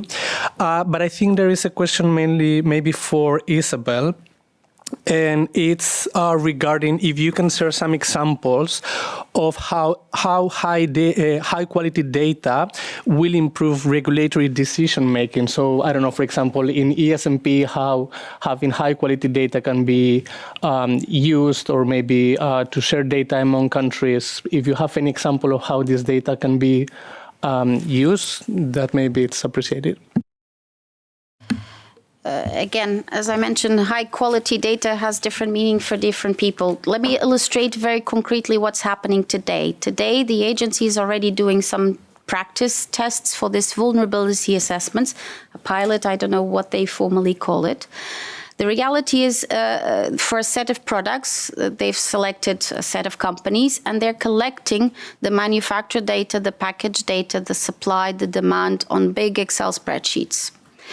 And this takes time to collect. And then once you collect, you put it in one place, then you need to analyze, to standardize, because a lot of those things come as free text, not the same vocabularies. The big difference, and they've already started seeing, for those products that have already the manufacturer data integrated into PMS, enriched by the companies, it's already readily at hand. They don't have to do any work with it. So we go from a weeks of collecting the data to at the tip of your fingers with already built-in dashboards. So what they're looking is to have more data to be able to automate those analysis, those statistics, to link all the different manufacturers. They link, is it first in India, then somewhere in Europe, then who does the assembly, who does the batch release, to have a visual of all of that, to be able to do their analysis in a better way. But they need large volumes of data to improve that process, to improve the speed. It's not just about the decision, but also the speed at which we can make those decisions. And that is a very prevalent, real, ongoing use case that we're facing now. The sooner we get the data, the more we can automate, the faster we can speed up with the analysis and decision making. Thanks.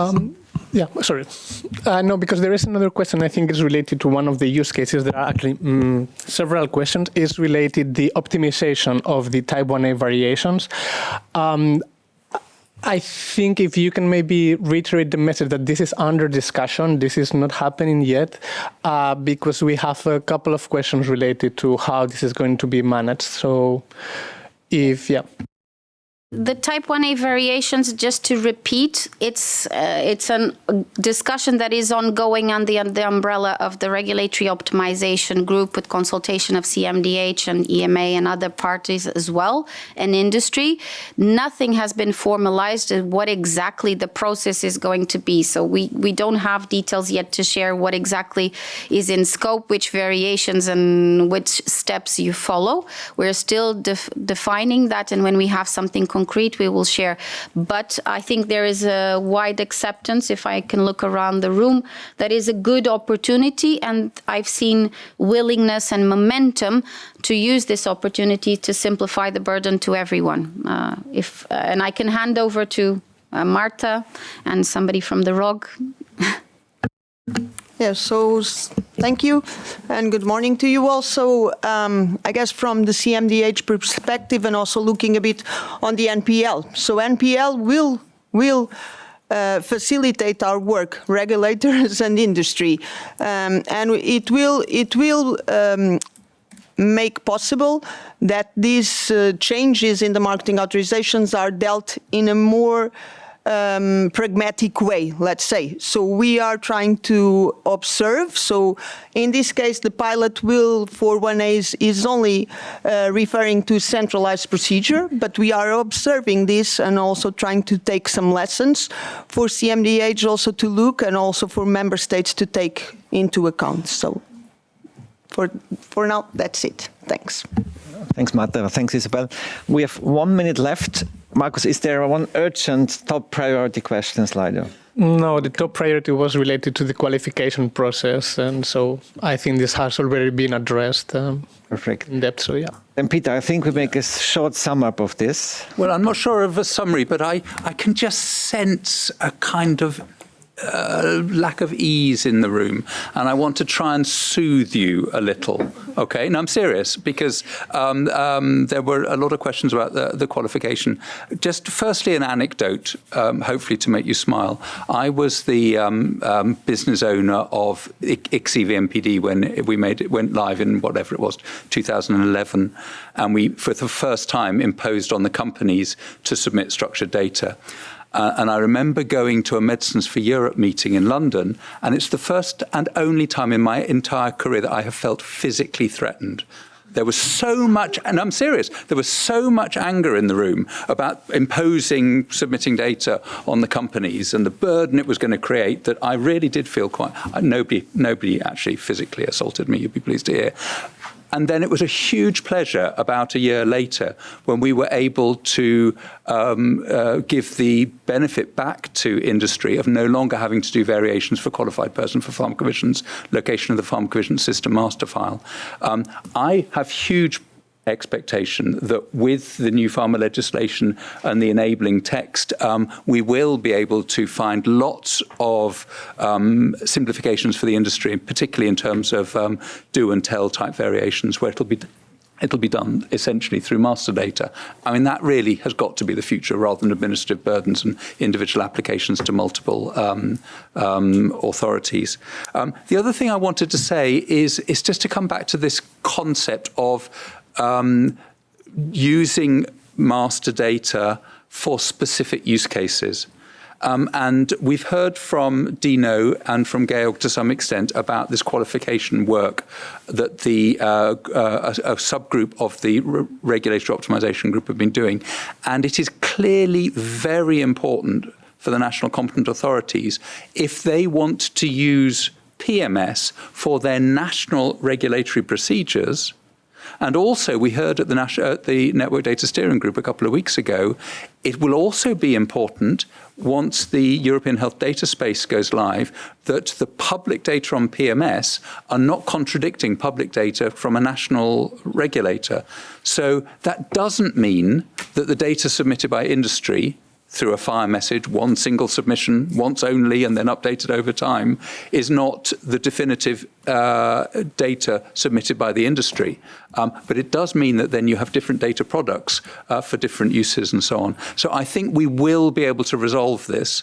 There is some detail to be worked out, which will come in the working arrangements that Isabel made reference to, and also then this so-called target operating model. But by 2029, let's say, when the EHDS becomes operational for the member states, we will have rationalized the data sets at national level and at PMS level, and so that we are all speaking the same language, particularly vis-a-vis the general public. And I think that's going to be really important. On that, and hopefully that's the sun shining, on an optimistic note, we have a coffee break. And for those online, please also enjoy a little break. We're going to restart at 1:15 to take the discussion further from very much a project management and implementation lens. Coffee's being served outside. Please come back prompt to restart at 1:15. And thanks to all the speakers and, for that last session. Thank you. So welcome back after our break. So we will now continue our work. We have spent the morning so far understanding why PMS matters, what are the legal and policy drivers, the strategic aspirations, and also the work on data and processes that the network is promoting. And we also shared some use cases that turn visible the value of PMS in our daily activities. So this third session is all about transforming strategy into execution, and the roadmap becomes a bit more concrete. So we will have two presentations that will provide us with three main deliverables. So firstly, a clear picture on what capabilities are coming and when. Secondly, a sense of the practical value and impact for the regulators, for industry, and also and ultimately for our patients.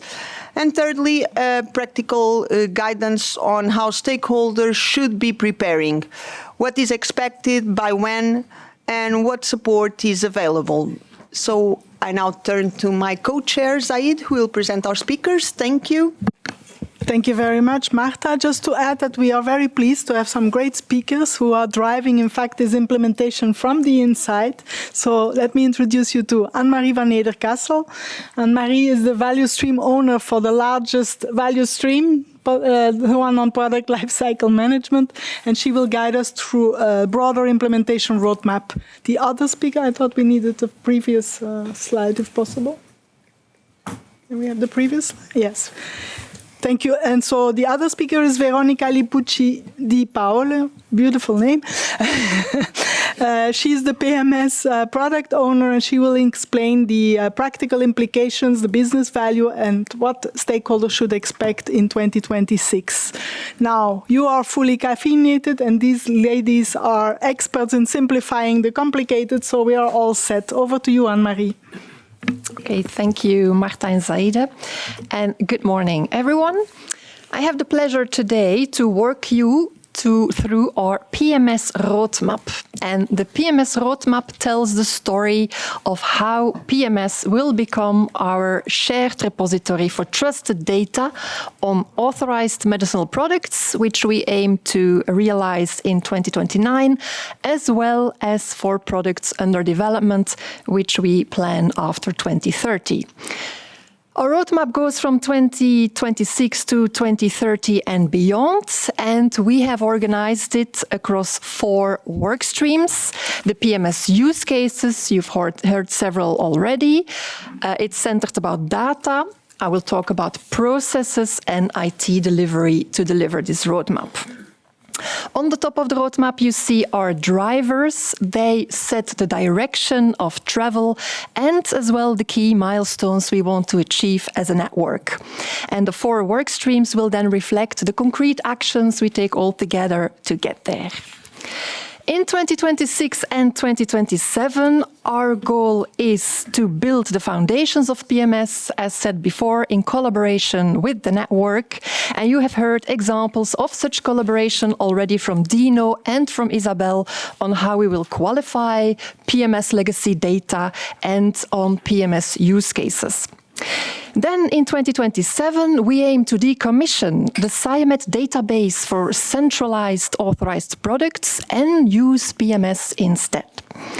In 2028, that will be the year of mobilizing the network to get ready for the key milestone in 2029, which means that in 2028, we want to implement the PMS data quality framework, which you have heard much about earlier. And in 2028, we will implement PMS use cases resulting from the new pharma legislation. Then the following year, 2029, we aim to implement the famous PMS target operating model as recommended by the Network Data Steering Group. And this means that applicants would submit medicinal product data to PMS instead of XCV-MPD via API or product user interface. Also, in 2029, we want PMS to be ready to provide also data for the European health data space primary use. Moving on to 2030 and onwards, we will then shift focus from authorized products to development products, so that in the years following 2030, sponsors will submit development products to PMS instead of XCV-MPD. And this, in turn, will allow us to finally decommission XCV-MPD once and for all. The roadmap I present today reflects our best perspective today and will, of course, evolve as we move forward. Before the break, Isabel talked about some PMS use cases, and this slide aims to provide eventually an overview of the use cases we have on the horizon so far with timelines. As of 2029, pharmacovigilance processes will benefit from PMS data on authorized products. In view, PMS contains more data than XCV-MPD. PMS will make it easier to link signal detection to actual manufacturing issues. And PMS will make it easier to prioritize pharmacovigilance inspections based on marketing status. And then beyond 2030, when the development products are in PMS as well, similar benefits will be realized for the pharmacovigilance of development products.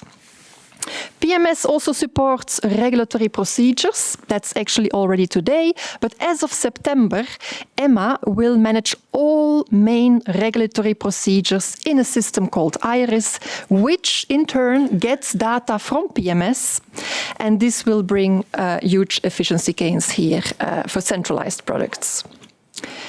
PMS also enables shortages monitoring and vulnerability assessment of the supply chain. We've heard earlier today that PMS will make data collection easier for both marketing authorization holders and the regulators.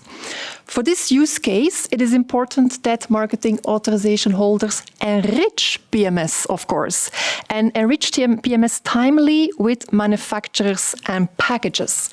On screen, you see the deadlines for medicines on the Union list of critical medicines. The deadline is already end of this month. And for all other medicines, manufacturers need to be in PMS by December this year, and then the full enrichments by any marketing authorization holders is expected by June 2027. The next two use cases relate to the implementation of the new pharma legislation. In the future, we envision that the submission and the management of type 1a variations could be directly in PMS. There is a pilot ongoing already to evaluate how this could work. The electronic product information will also rely on PMS data, and PMS will have to be enriched to make it work. We will need the data carriers in PMS so that we can actually link the QR code which patients will scan on the medicines box with the correct product information. And the rollout of the product information is actually very close. For CAPS, for vaccines, we will start end of 26, followed by other therapeutic areas for CAPS, and then for non-CAPS, the rollout will be 2027 onwards. The final use case refers to the European health data space, where our goal is to ensure that PMS is ready to support the primary use cases, which are, for instance, e-prescription and e-dispensation by March 2029. And then the secondary use, such as public research, PMS should support by March 31. And what do all these use cases have in common? Well, they all rely on good quality PMS data. And this is precisely what the next work stream is about. We want to ensure that legacy data will be qualified, and also we want to have a solid data quality framework in place. I already mentioned that marketing authorization holders are asked to enrich PMS with manufacturers and packages. And in 2028, we will make sure that data quality of all this enriched data is ensured. By the end of 2027, we want to make sure that all medicinal products and packages in PMS are exactly the same across PMS and the NCA and marketing authorization holder systems. Our next goal is to qualify legacy data in PMS. And this means we want to align PMS data with the data in the NCA databases. A feasibility study was conducted, and based on this feasibility study, a model was designed that enables NCA to qualify and safeguard legacy PMS data. As Dino described, the model envisages a stepwise approach where the data qualification of subset number 1 can start as soon as the qualification model is endorsed, which we expect in Q4 of this year. And the subset 1, as Dino explained, contains core PMS elements that are actually already in PMS and will support most use cases, including the European Health Data Space use case. The data qualification of subset 2 will start later. It can start in 2028 or as soon as the manufacturers and packages have been enriched by marketing authorization holders. And the enrichment deadlines were on the previous slide. Then the subset 3 data qualification, we mentioned there is a link with XCVMPD. That qualification is planned to start in 2029 when marketing authorization holders no longer submit data to XCVMPD. So that means that XCVMPD is, I would say, decommissioned for authorized products. The cherry on the cake is, of course, the implementation of our PMS data quality framework, which is planned for 2028, and which provides processes, but also business rules, metrics, and roles and responsibilities to ensure PMS data quality. By the end of this year, we already expect to publish information on this data quality framework. So far, we have discussed use cases and data quality, but we haven't discussed the target operating model yet. The rollout of PMS impacts the entire network and requires a new operating model. An operating model without SIAMET, without XCVMPD, fully compliant with the new pharma legislation, and a model where data is submitted once and reused across the network. So what are we doing? The European Medicines Regulatory Network is currently working on these future working arrangements for PMS data management and also on a high-level target operating model. And we expect this to be ready by the end of this year. And this is important because based on these working arrangements, regulators and industry will then co-create in 2026 and 2027 the future operating model whereby the use of PMS data is fully integrated in regulatory procedures. And I'm pleased to see that this collaboration is already ongoing and it's going well, especially for type 1A variations, where the co-creation has started and we have a face-to-face workshop with industry representatives and NCA representatives here at EMA tomorrow. In 2028, we will then focus on trainings and change management of the new target operating model. And in 2029, we aim then to transition from the current operating model to targets, which means that applicants will submit medicinal products to PMS instead of XCV-MPD. It means that PMS becomes the single entry point for submission of authorized products. And in 2029, we will also have the PMS data quality fully guaranteed by the data quality framework implemented a year earlier. From 2030 onwards, we will then focus on bringing development products into PMS, and as usual, we engage our stakeholders there as well. Last but not least is then the IT delivery workstream, which has 3 goals, which are first to provide data access and import capabilities to our stakeholders, implement PMS data quality framework, and finally decommission XCV-MPD.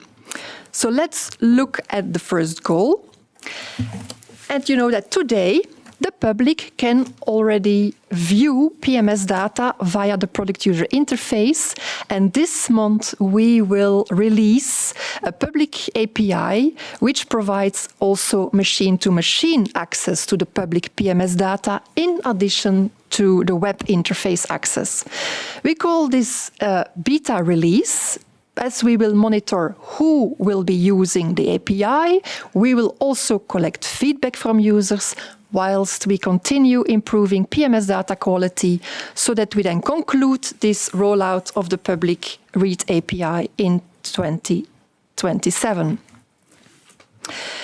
In parallel, we continue developing data capabilities in PMS via the product user interface and the PMS API in FHIR version 5.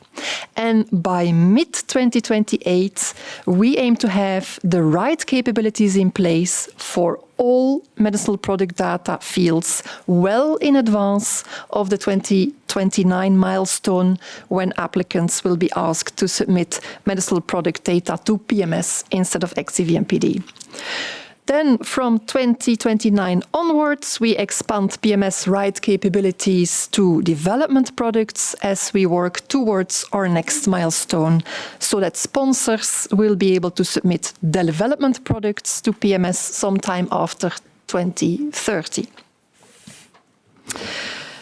IT development is also needed to enable the implementation of our PMS data quality framework, which we aim to implement in 2028. This year, we will focus on data quality improvements, and we will make it possible for NCA and industry to generate data quality reports. Next year, in 2027, we will then improve integration with OMS, Organization Management System, so that it's clear which version of OMS we are referring to in the PMS product. We will also display the versioning of PMS data and metadata so that industry and NCA can see who has changed what data, when, and for what reason in PMS. And finally, we built the data validation workflows and the quality management rules so that we can implement in full the PMS data quality framework. Last but not least is then the work related directly to the XCV-MPD decommissioning. This requires, first of all, analysis of XCV-MPD consuming systems. It requires rerouting of XCV-MPD consuming systems to our new data analytics platform, and the decommissioning of the submission gateways so that industry can no longer submit authorized products to XCV-MPD in 2029. However, the complete decommissioning of XCV-MPD is of course only possible when also development products are in PMS, and that means we need to also migrate the development products from XCV-MPD to PMS, ensure all consuming systems receive development products from PMS, and all this will finally result in the full decommissioning of XCV-MPD from 2030 onwards. With that, I have reached the end of our PMS roadmap tour. I hope you have enjoyed the ride. But for those who would like the roadmap on a single page, we have summarized it here in this slide for your convenience. So with this, thank you very much. Thank you very much, Anne-Marie, and a job well done as usual. So with this, I'd immediately like to hand over to Veronica, please. The floor is yours. Good morning, everybody. Thank you. So today I'm gonna explain to you, actually present to you, which are the activities that are mostly operational activities in the context of the PMS roadmap. So we have tried to build up the operational roadmap from PMS based on what Anne-Marie has just mentioned and presented to you. So that's why you might see some gray arrows, and these are the Anne-Marie activities that I'm not going to explain again. I will be focusing mostly on which are really the operational activities that can support all the targets, goals and visions that Anne-Marie has just explained. So first of all, we have identified mostly for 2026 4 main areas. The first areas is really related to the data, the PMS data. So this is a joint activity. It's not only an activity that the EMA does alone. We are doing this with the support of the NCAs, with the support of industry and vendors, because each of us, we have different activities and different responsibilities. As you can see, NCAs, they are processing and they're mapping their data based on their databases. As expected, they have multiple different databases, different ways to track the information. So that's why there is an extra effort from their side. And we're trying to support them as much as possible.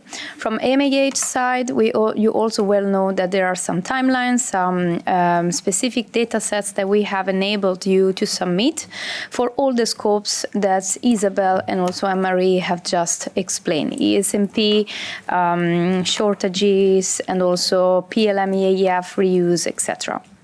I'm not going to explain much about that because I'm sure you're fully aware of it, but each single point, I will have a dedicated slide for that. So that's why I'm going a little bit fast so we can leave a bit of time also for your questions.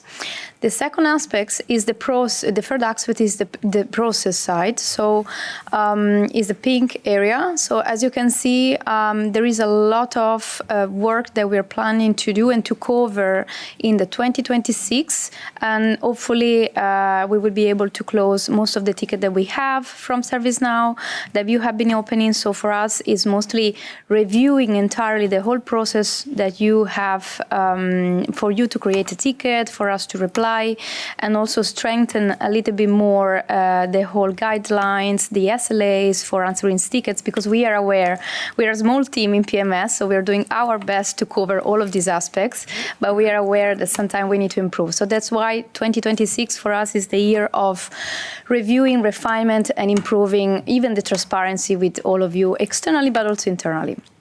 We are also looking very much, and this is the fourth point, which is at the bottom of this slide is the blue part. You see a lot of arrows. Why we are strengthening this customer service capacity, the customer service process, because we want to enhance, first of all, the level of quality of the data quality that we have in PMS. So there is a strict connection between the tickets that you raise, the level of communication that we have with you, and also we have with the rest of the stakeholders, but also because we aim to open, as Anne-Marie just mentioned, to release the public PMS API. We call it beta release because for us it's really important that we start giving you controlled access for this tool, which is really limited to those elements that will be that are considered according to the discussion that we had with our network stakeholders and industry stakeholders, public data. And the date will be the 12th of June, so literally in 3 days. This will pave the way for us in 2026 to enhance the level of the data that we have and hopefully to give you a little bit of more time to familiarize with the information that are available in the public API to hopefully have a full rollout by H1 of the next year. Last but not least, I mentioned data quality improvements. We are aiming also, as Anne-Marie mentioned, to develop a bit more reports that we call it data quality reports that can let you identify you as a network or industry, where are the glitches or where are the findings that you might need to work a little bit more. And for the moment, we have these reports available for EMA use, but the goal for us is by the end of the year to develop more reports that can also be accessible for you as external stakeholders, both NCAs and also industry. Along with that, we have a lot of activities regarding the enhancement of the data quality, so a lot of findings that we are progressively fixing. And here you can see a lot of stars because every quarter there is something new, but I'm going to explain all of this in few moments. Then, to keep you entertained as much as possible, we also have a lot of activities focused on the stakeholders' engagement. We have a lot of topic-specific events, update sections. You know, we are working in Agile, so Anne-Marie is the PLM also value stream manager. So PMS is part of a bunch of the PLM value stream, and we are cooperating with many other products. So that's why we have update sessions, system demos, port status update, etc. But what I would like to drive your attention here is the topic-specific events. The most important one is the webinar that we are planning to host on the 13th of July in the context of the beta release for the public PMS API. And also in terms of data quality, we feel that we need to give you a little more transparent information, how we're going to review the whole process for the ticket, the customer service, how this is going to be enhanced, and also how the level of data quality will be enhanced over 26. So that's the occasion. If you're interested, on the 21st of July, you will be more than welcome to join. Then we also have a lot of updates because we cannot cope at the same time with replying to all of your tickets. So we have decided to speed up and intensify a little bit more, Marcus and I, the quantity of Q&A clinics that we always host. Usually we have once a month, but we decided to have 2 meetings every month. So you can ask more questions and maybe have a direct answers instead of waiting us to reply to the ticket because of constraints that we have. We also have adoption surveys. As last but not least, we have a lot of guidances, whether these are technical or business guidance focused. There is a lot that is coming, and most in particularly where I would like to highlight you is with the beta release of the public PMS API. We are going to release, and we call it Annex B, which is giving you all the information for anyone who is interested from the general public to access the PMS public API beta. We also took the chance to review also the Chapter 1 and Annex A today now called for UAT environment and production environment, because we are progressively opening so many environments that we need to refine a bit the guidelines. And there is also a new plan for explaining to you how to request the expired credential in case you're using API. On top of that, there is also a new process that we are reviewing, and we aim to provide a new guidance on how to really submit correctly ServiceNow tickets and with the new SLAs, etc. So as you can see, there is a lot ongoing, and more information will come definitely. Key topic, NCAs, readiness. So first of all, I'm really happy to announce that, as you can see, there is a strong process. You see there is a blue, on the left side, on the right side, there is a blue arrow. And you can see the 100% of the NCAs in Europe. We have a total of 15 NCAs with 100% of the data mapping completion. So this is a really big achievement, because we started this exercise with all of them, considering different data model, databases, different way of capturing data more than years ago. And I think they really deserve a big applause, because they really hit the target. Well done. Nevertheless, we still have a little bit, 1.3% of critical medicines not matched, but we have already this as a next point, action point, that we will be following up with the pharmacovigilance investigation working party. Inspection working group, sorry. We still need to decide what to do, but basically we might need to review a bit the way we contact the MAHs to make sure that the data can be aligned really to the databases and etc. Or eventually some actions might be taken. So overall, we're giving I think a very strong support. Is not only me, Marcos, there are other people from our team to support as much as possible, and also to achieve the same results that you can see, 80, 99%, etc., for all the remaining NCAs. Because the target is to make everybody together and embrace IDMP PMS to get ready for all the use case that my colleagues have previously explained. Coming to MAHs, I mentioned before, this is not a journey for regulators only. We're all together in this journey. We also need the MAH support. And as you can see, the MAHs are slowly progressing. The pace of submitting data, in particular the ULCM products data, is going a little bit slow than expected. Actually, if you can see on the diagram, on the cake diagram on the right side, you can see that we barely reach the 30% of the product that we were looking for by the end of this month. But we are aware that there are not issues, but they are aligning their system with their vendors, their API submissions. So this was also considered already.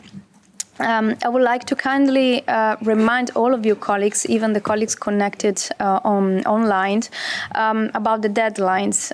This is not only to enrich PMS, because we call it enrichment, but this is to pave the way, most in particularly to many use cases that my colleagues have previously mentioned. So we are the system providing the data, and we need your support. So please make all the efforts that you can to submit the manufacturers and structured package details for the impacted by ULCM list version 2 by end of June 26. If you cannot make it on time, we will do all the best that we can to support you in these regards. Then by the end of December, all the products, including the one not impacted by the ULCM list, are expected to be submitted in terms of manufacturers, structured data. And then by the end of June next year, so we still have 1 year, all the package size and the rest of the information needs to be provided. We're talking about 10 fields, colleagues, and we're here to support you. So in case of any needs, we are always here.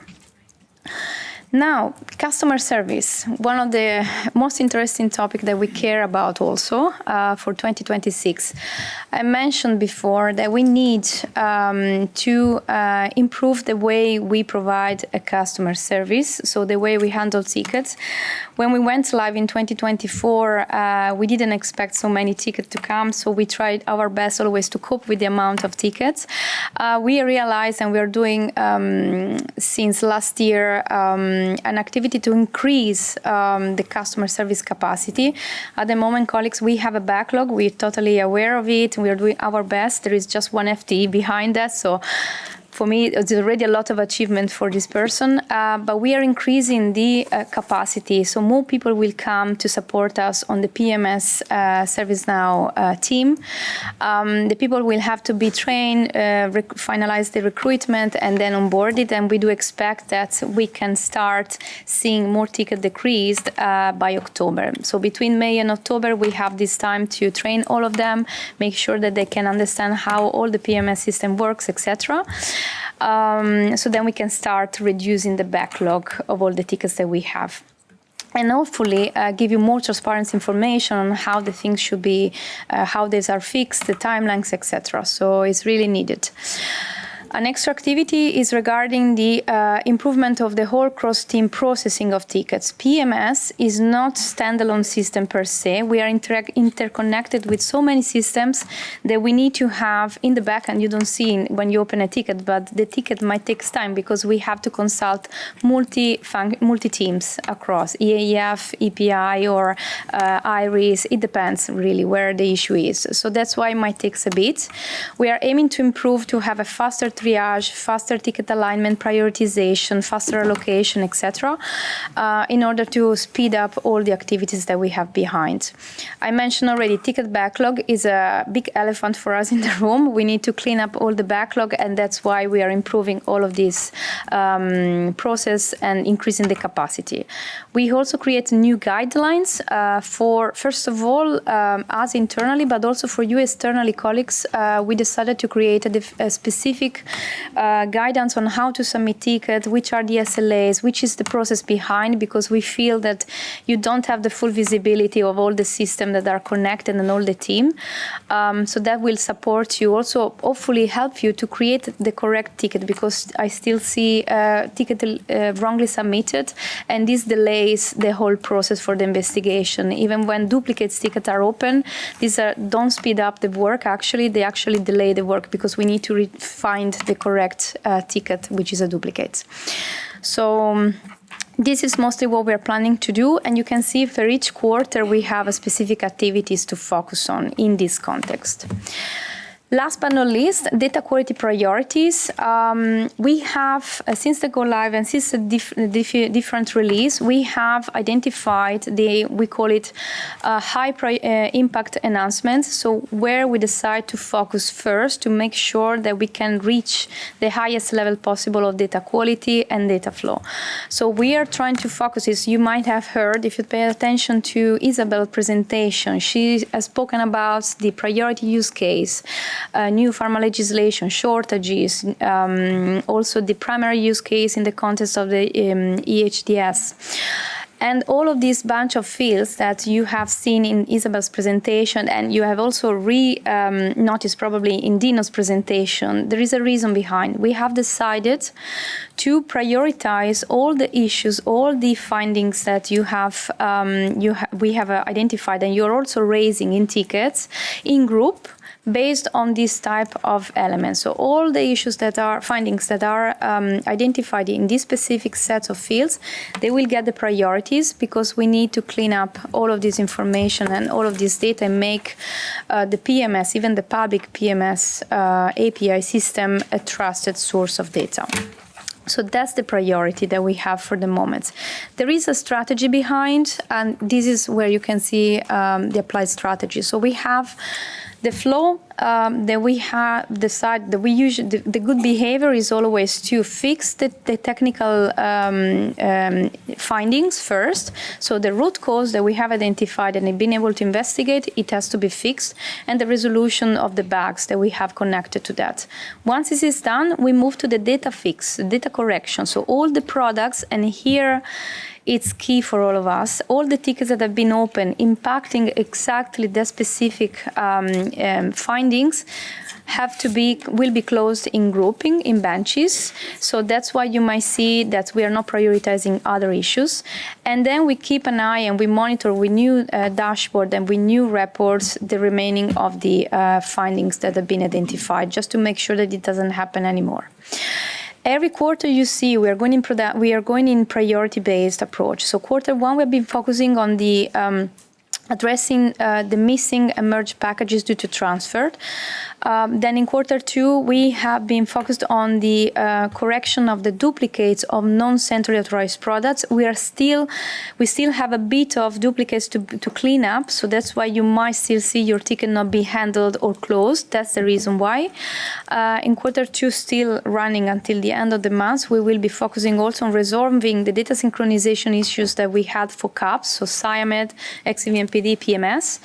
And quarter three, we will be focusing also on the missing updates from XVMPD, because you still might see that there are missing packages, missing specific information, unit of measurements, unit of presentation. Some of this information will be fixed in Q3. And then last but not least, we have also some gaps of other key fields that we have, as per the previous presentation from Dino and Isabel, at the level of the strength, at the level of the dose form. So we are trying to address in a consistent and clever way, so we can not experience any more this kind of data quality findings. How can you help us? And this is almost my slide, I assume. You can help us. First of all, we need your support. So we need to reduce the unnecessary workload of tickets. So please do not submit duplicate tickets just to follow up on tickets that you haven't heard. The reason why you don't hear is because the people are working on it, but they probably missed to update you, and we are trying to improve this status also, this way of working with the increase of capacity, as I mentioned. And also because if you need to open a ticket, please focus on the fields that we have, because those are the priority findings that we want to address in 2026. We will go, the data fix that we will be executing will be based on the highest volume of product impacted to the lowest one. So if we have an issue that it consolidates thousands of products, that will take the priority. And then based on the products fields that have been impacted, of course. All the other fields, shelf life, etc., that are not even there, they do not have the priority for the moment. So we will create these guidelines. So, and I think ideally in July, this guideline will be ready, and definitely for the data quality webinar, you will be hearing more about that. Any ticket that is not involved in these priority fields or in this strategy will be put on hold, or if some information is available, we will be closing, of course. And I think, yes, I hope we have time for questions. Thank you, Veronica. Not as much, but I think both of you gave a very comprehensive overview on what it means to translate any strategic objectives into reality. And I also think quite nicely you showed the power of data, no, in terms of readiness. So we might also trigger some questions here. I see already a question in the room, please. Yes, Alexander Ertl, Austrian Agency. So you got me confused between session 1 and 2 when it comes to data qualification and your timelines, because if I'm not mistaken, part of the data subset data 1 is variation type 1A, for example, name of the medicinal product, name of the MAH, and address of the MAH. So if we start the timeline for target operating model variation 1A, we are creating a regulatory reality in PMS that is already updated via EAF in our database. So there is no need for data qualification anymore if you start that operations. Or am I mistaken? There is more questions. We come back to your questions. Sorry, I cannot see you. Yes, please. No, Alexander, I just wanted to comment on that. This is the industry side. So first, thank you all for the very good and interesting presentation. This was very, clarifying a lot of topics. And to your question, I think the exercise 1A is not to build a full tom, neither to grave anything in stone. It's just to do a pilot tomorrow only on paper and have a first glance on what is needed technically and also business-wise. And so that we might want to start then with a minimal viable product on a learning curve, and it won't be perfect. And we will take every learning we get from there in future TOM discussions. I think that is the approach. Am I right for the peoples in ROC? Thank you very much. Anybody wants to comment, Anne-Marie? You want to further comment? Yes, indeed. And tomorrow we will look further about how that could work. And today we're looking at a very limited scope, right? So yeah, all of that it's early discussions, it's co-creation. We have to see where the pilot brings us. But yeah, we still think that data qualification for subset 1 will be needed. Good. Any more questions? I know we are running over, so I'm also looking at the chair. So no more questions inside. Anything burning on the Slido?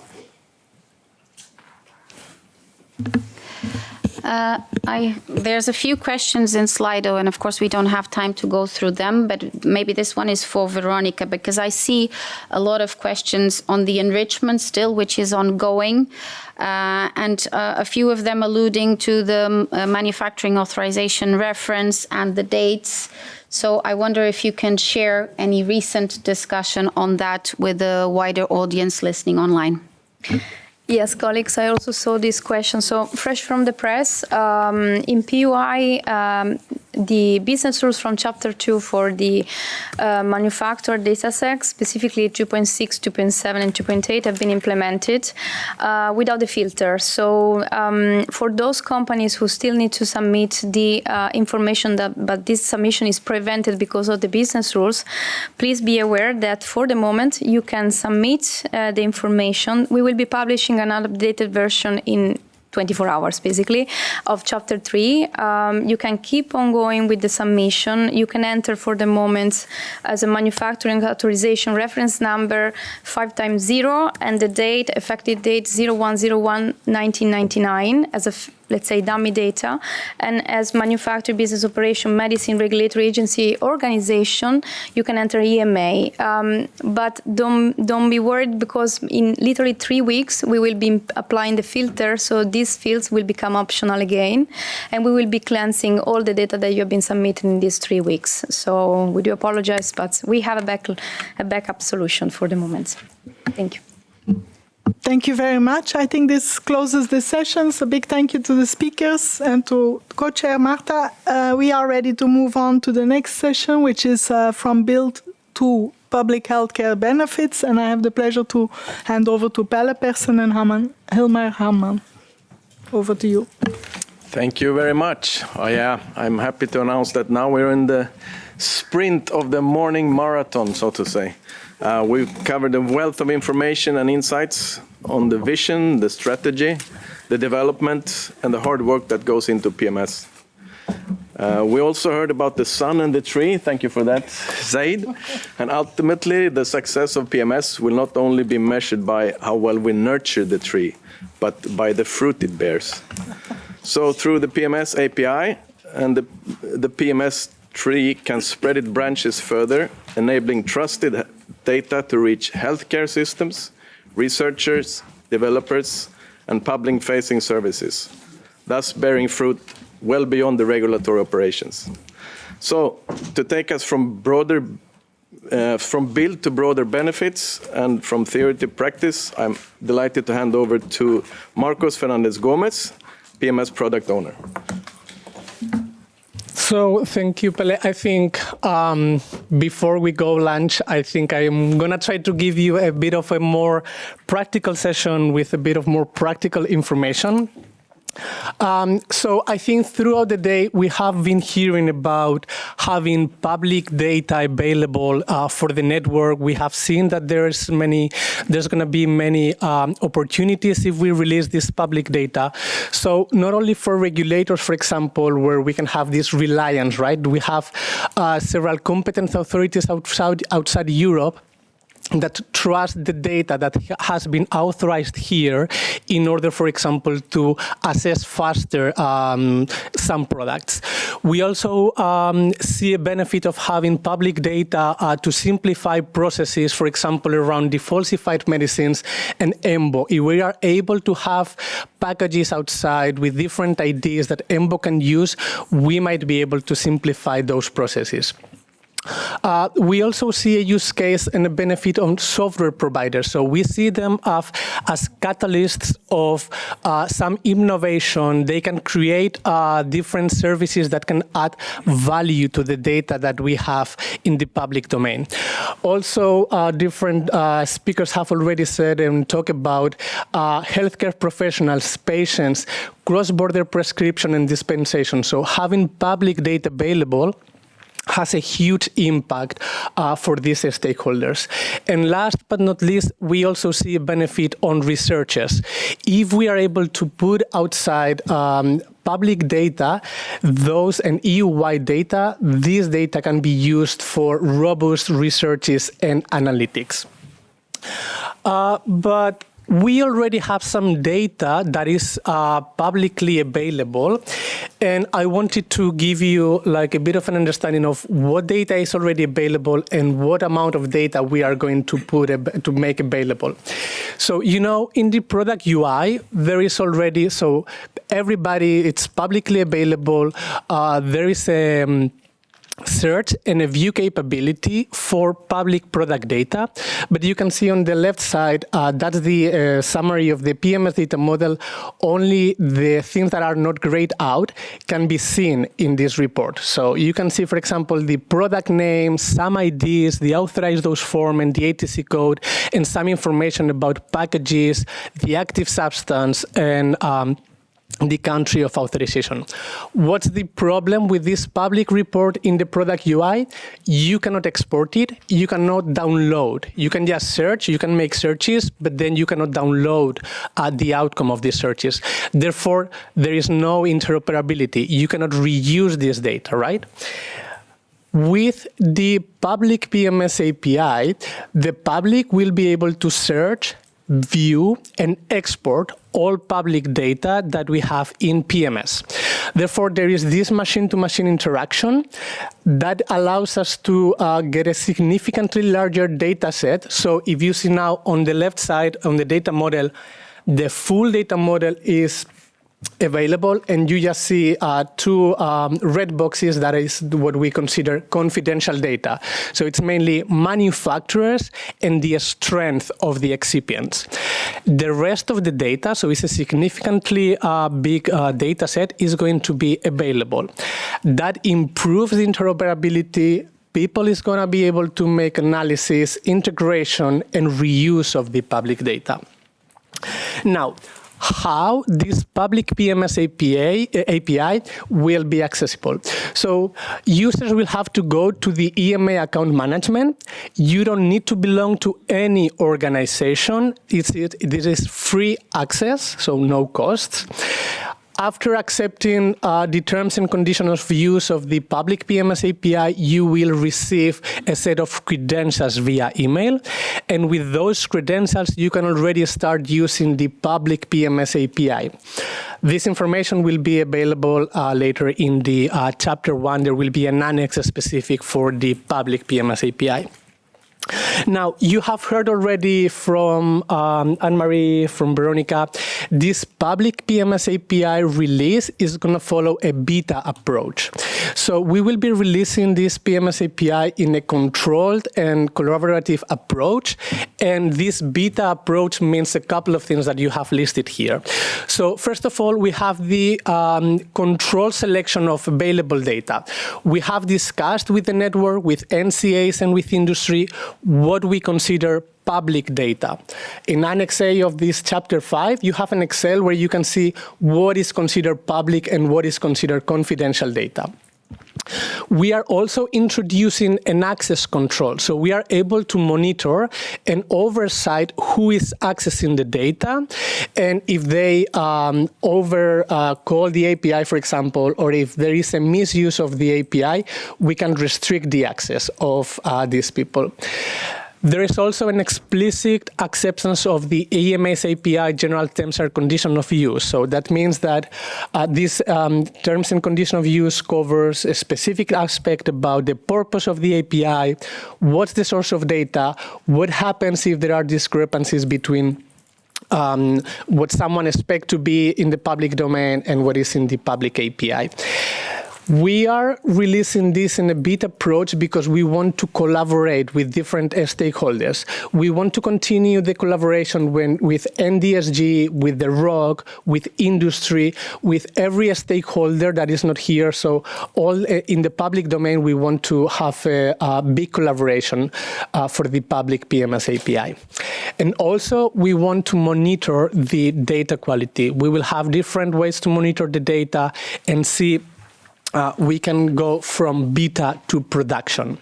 So this beta approach, we are following this because we want to enable and we want to make sure that early adopters have access to the public PMS API and they can realize what's the benefit of having this data available.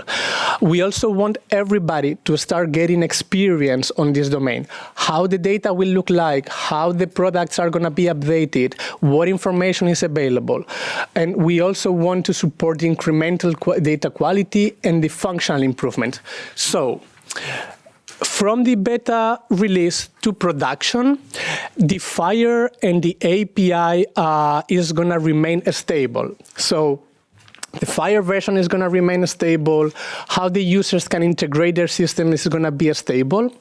The products and the fields that are shared are going to be stable as well. So we don't expect to release, for example, new fields or remove fields from the ones that are going to be public. What you can expect is that the data content might be improved. So we will focus on data quality, the completeness, and the synchronization. And very important, we want to hear from the early adopters on the capabilities, new capabilities that they want to get implemented. We already have some of them. We will include additional search parameters and also bulk export functionalities, so people will be able to export the full list of authorized medicinal products in one go. So you can expect improvements on that area. So everybody, what you can do once the public PMS API is available, you can explore the API structure, the formats, the products that are available. You can start evaluating this release and start integrating the PMS API with your internal systems. Now, what are the current search capabilities that we are allowing in the public PMS API? So this public API supports searches across multiple fields, and you can see them highlighted in green in the image on the right. You can search independently, so field by field, or in combination of fields. So for example, you can search by the product name, the PMS ID, the authorized dose form, a lot of values in the marketing authorization like MA numbers, country of authorization, MA holders, procedure identifier, ingredients, active substance, and the strength. You can also search by which products have been updated last. So you can search only, for example, for the PMS ID, and you can say, give me all the products with a specific active substance and a specific authorized dose form, right? You can combine different search parameters. These specific searches will return you a list of PMS ID that comply with this criteria. Then, if you want to get the full payload, the full FHIR message with all the public data for a specific product, you need to call the get everything endpoint, and that will give you the full information.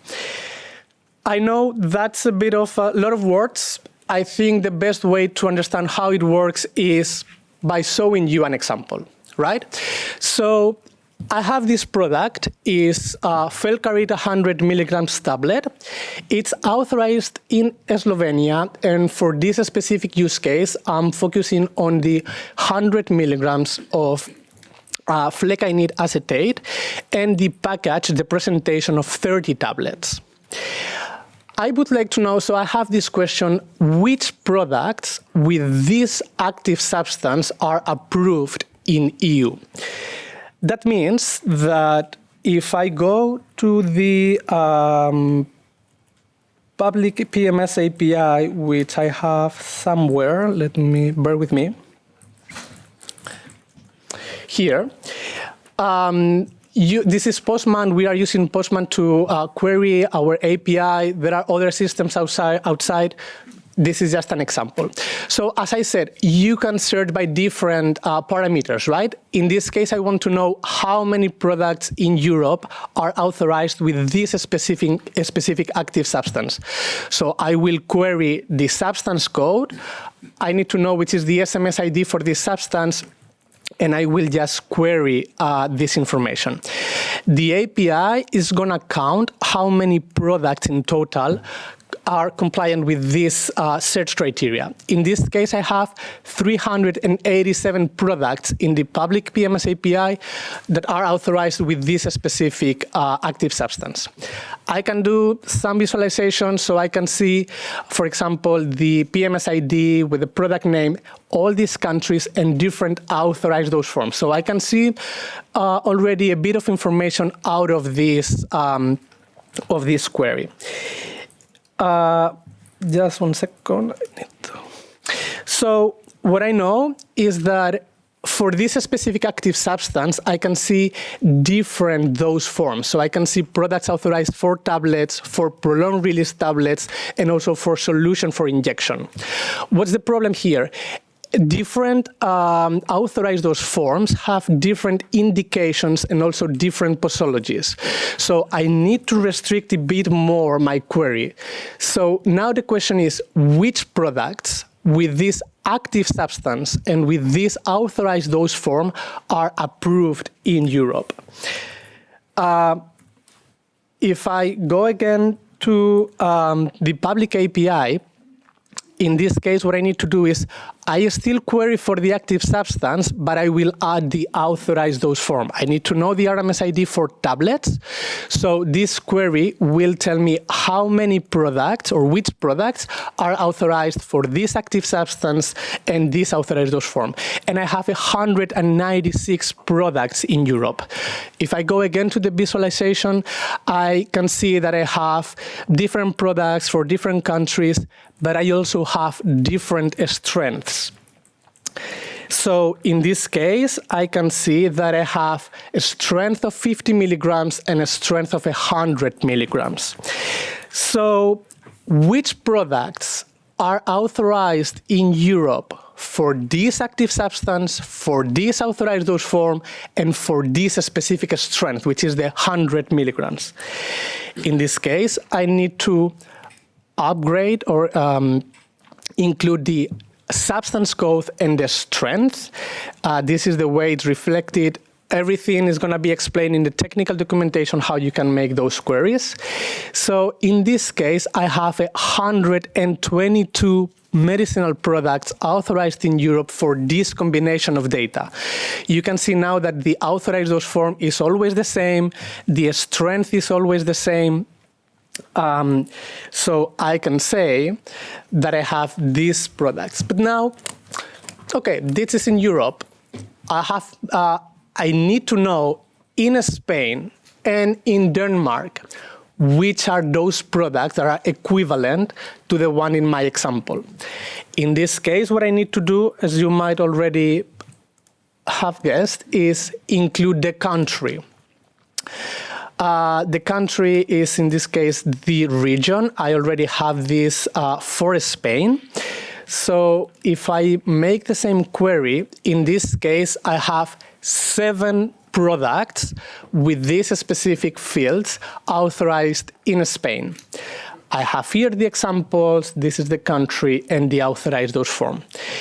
If I do the same query, but in this case for Denmark, I just need to change to the RMS ID of Denmark.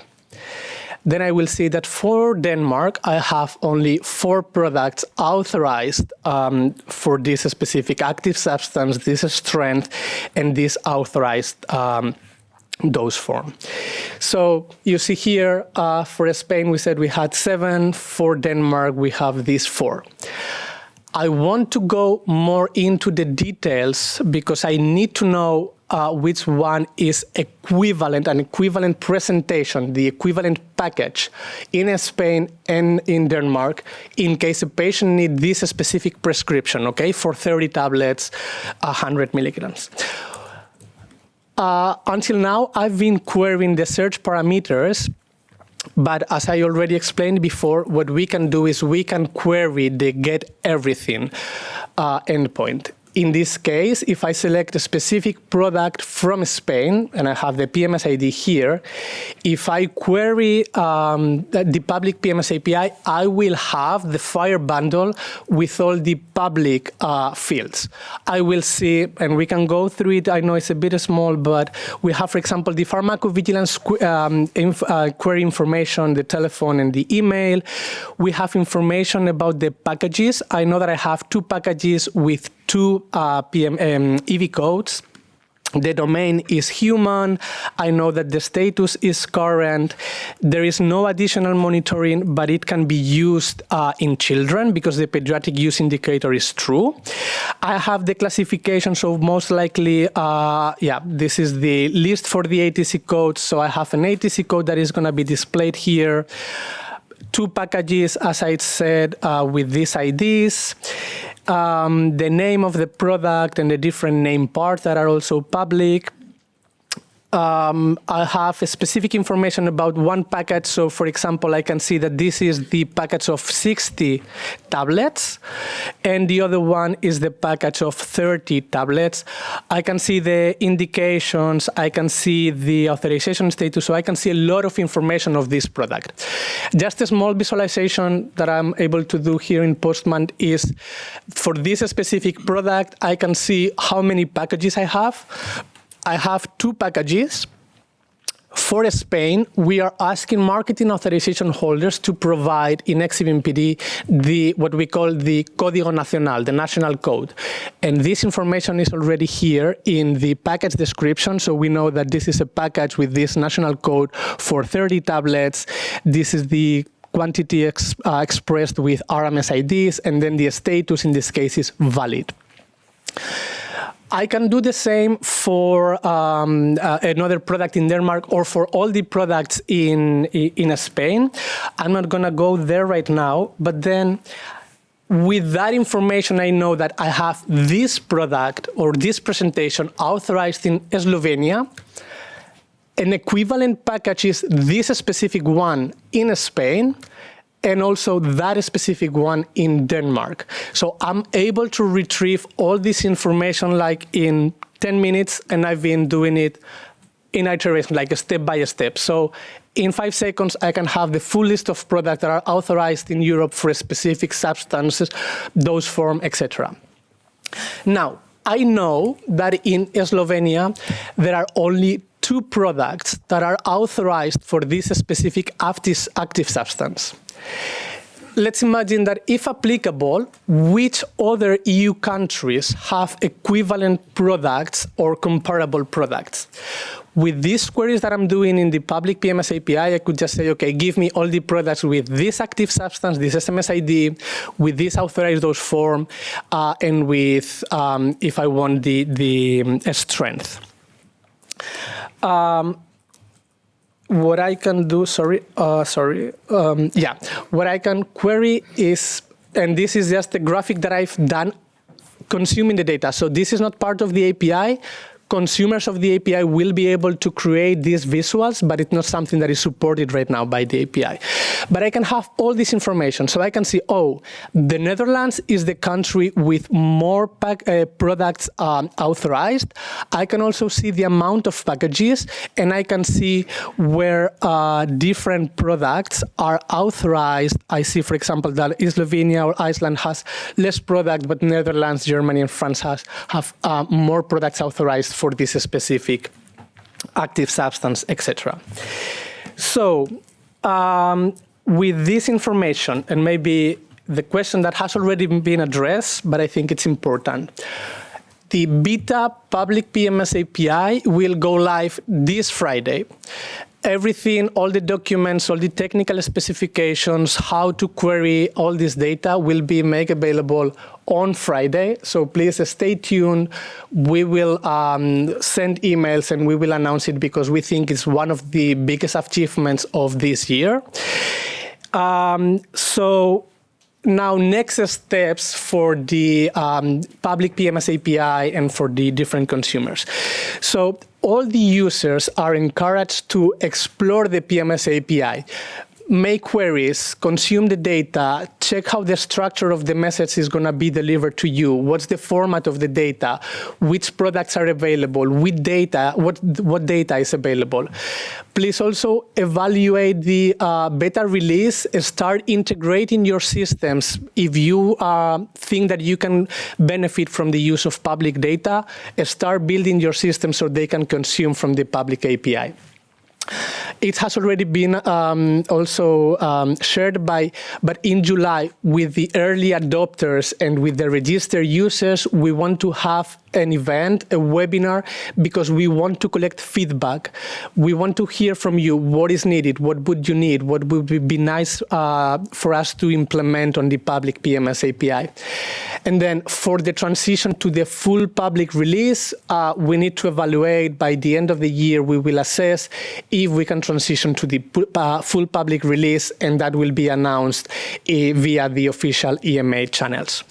So that's my presentation. I hope it's been useful, and I'm open for questions or comments. Thank you, Marcos. I think you really brought us back to the real thing, and it's really good to see the JSON and the Postman, and but really interesting what questions you were able to answer. And you're right, the PMS API, public API, is now an opportunity to get feedback from stakeholders and really, test run, and see what's there and what can we do with it. So really looking forward to it. I think we now have time for a couple of questions. I think you did really well on time as well, keeping us on time. First, I wanted to check in the room. If there's any questions. I don't see any hands raised. I know it's close to the lunch break, but we can always check. But I can take the questions here, not outside, because I need my lunch. So feel free to ask questions. I mean, there's plenty of time. So very good. Yeah, Georg, please. So I'm looking for Friday. Can't wait. Thank you. I have a stupid question. I forgot. The public API will be there. The read API for my own products, is this available already?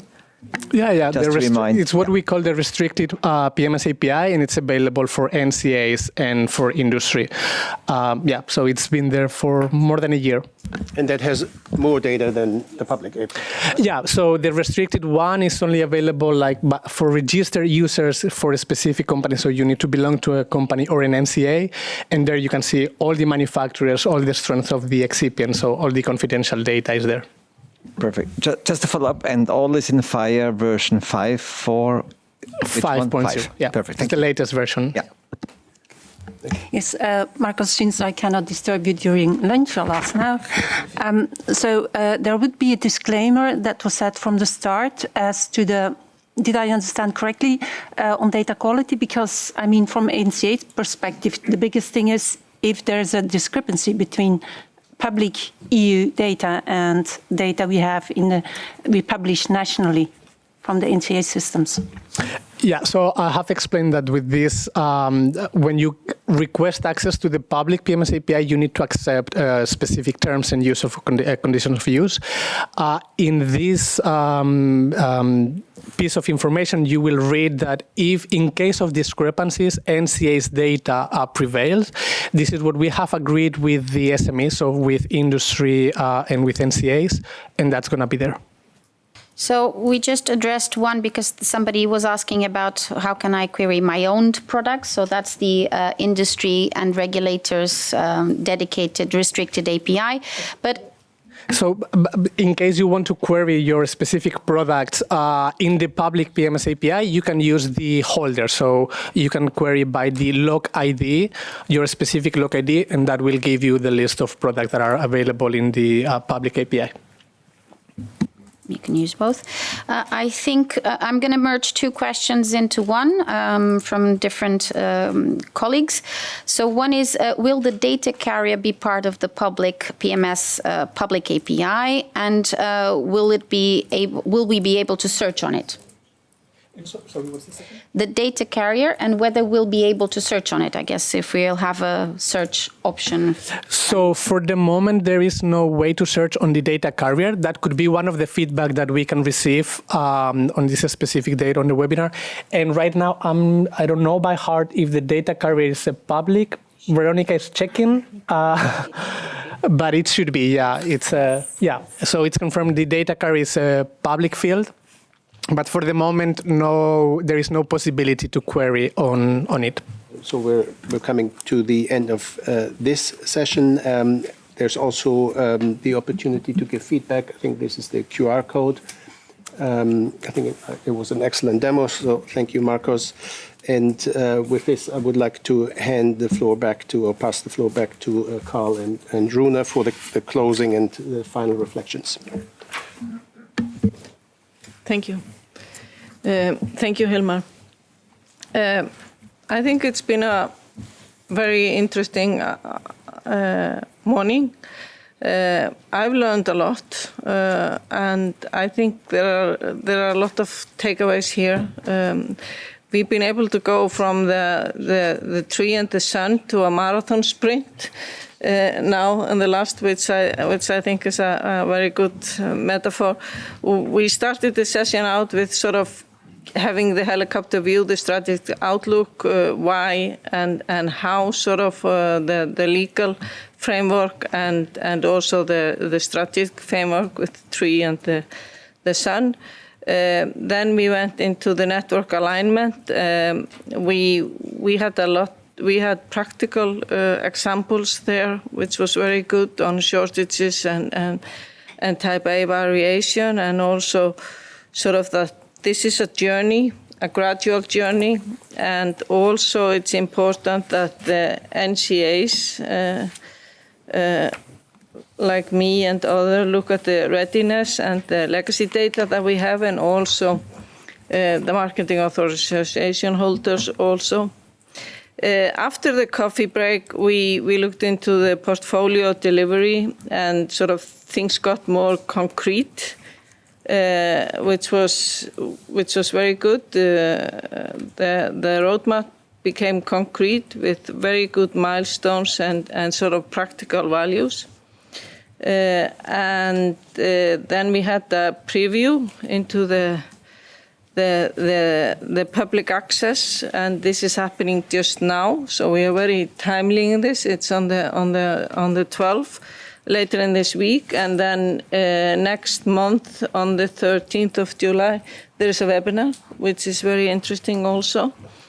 And then the sprint was sort of very hands-on and sort of the practical use of the value, and I think everybody is going to be very interested in looking into that, and I think the timing of this day was very good, or the session, the program, and also for the takeaways for the NCAs, I think, and the marketing authorization holder is sort of the readiness. The time is now, and we have to look into our systems. So over to you, Karl. Yeah, thank you very much. So you already summarized some of the key takeaways and conclusions. So it has a lot of information this morning, the stepwise approaches we are taking. And I think the regulatory readiness and the strategic enabler of PMS as a database has been very well outlined. It is a key point for us at the Network Data Steering Group to follow up with PMS, and particularly from the look of the Network Data Steering Group, the quality of the data available, that they are robust, and that we can identify them, use them.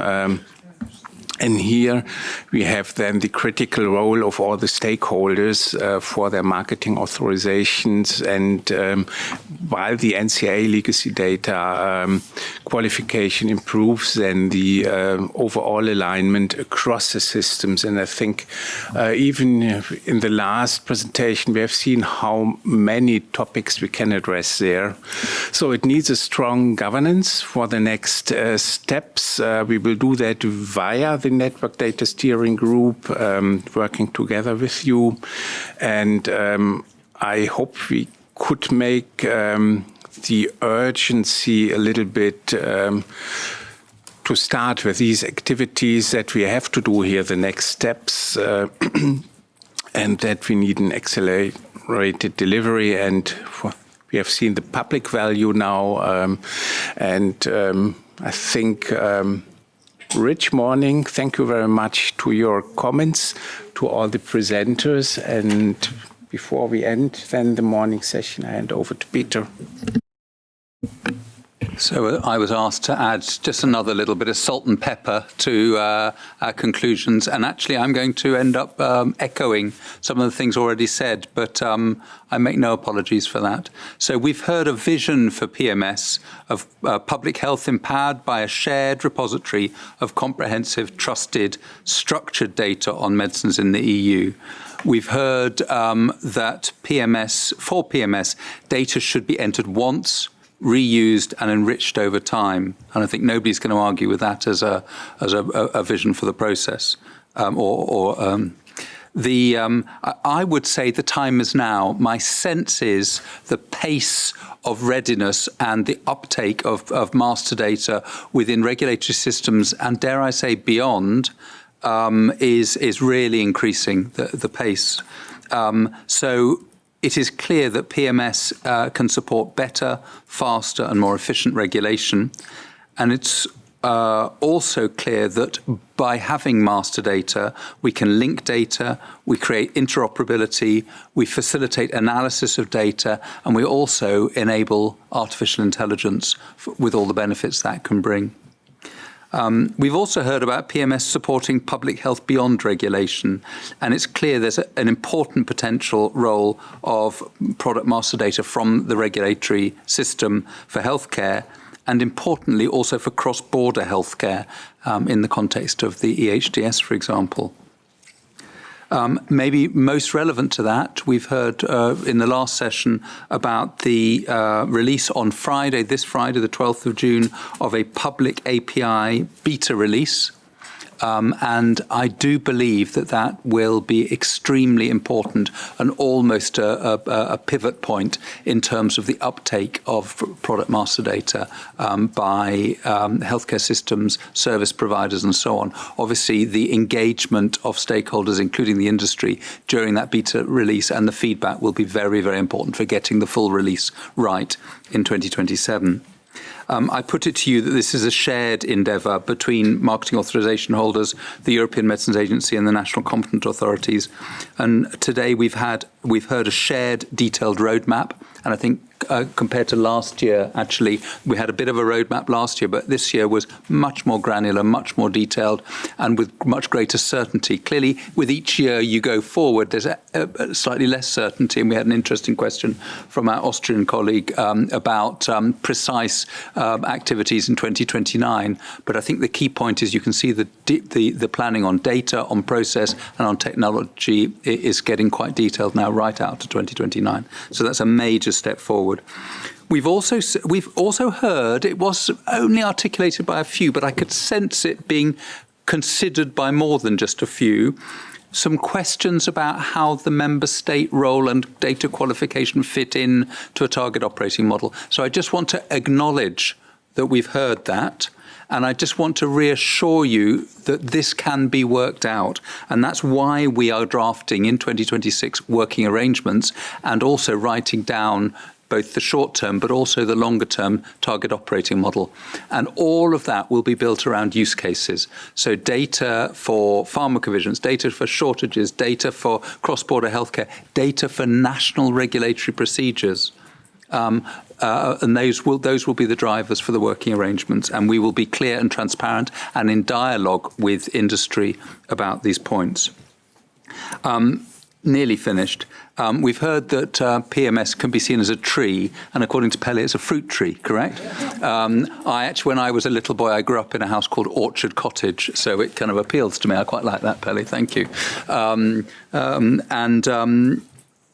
We are clear that through that tree, if you like, we can have benefits, and they're going to be massive for industry in terms of simplification, for regulation, but ultimately for patients.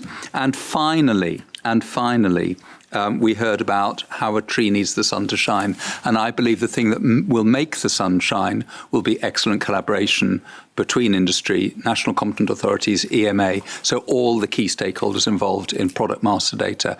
And if we collaborate like that, the sun will shine and we will bear fruit. I hope that analogy didn't go too far, Pelle. Thank you for the inspiration. And with that, I hand back to our co-chairs. Thank you. Yes, thank you. Now we come nearly to the end of the session. I just wanted to remind you again about that there is a survey to give feedback on the session. So please do. It's valuable for us. I want to thank the speakers today. Been excellent speakers and a lot of information and put forward in a very constructive and understandable manners. And I also want to thank you, the audience, for far and near, to participate. That's also very valuable. We will now go into an afternoon session without broadcast. That will shift into a more sort of interactive mode. So we will focus on the stakeholders' expectations and hopefully have a lot of fruitful discussions this coming afternoon.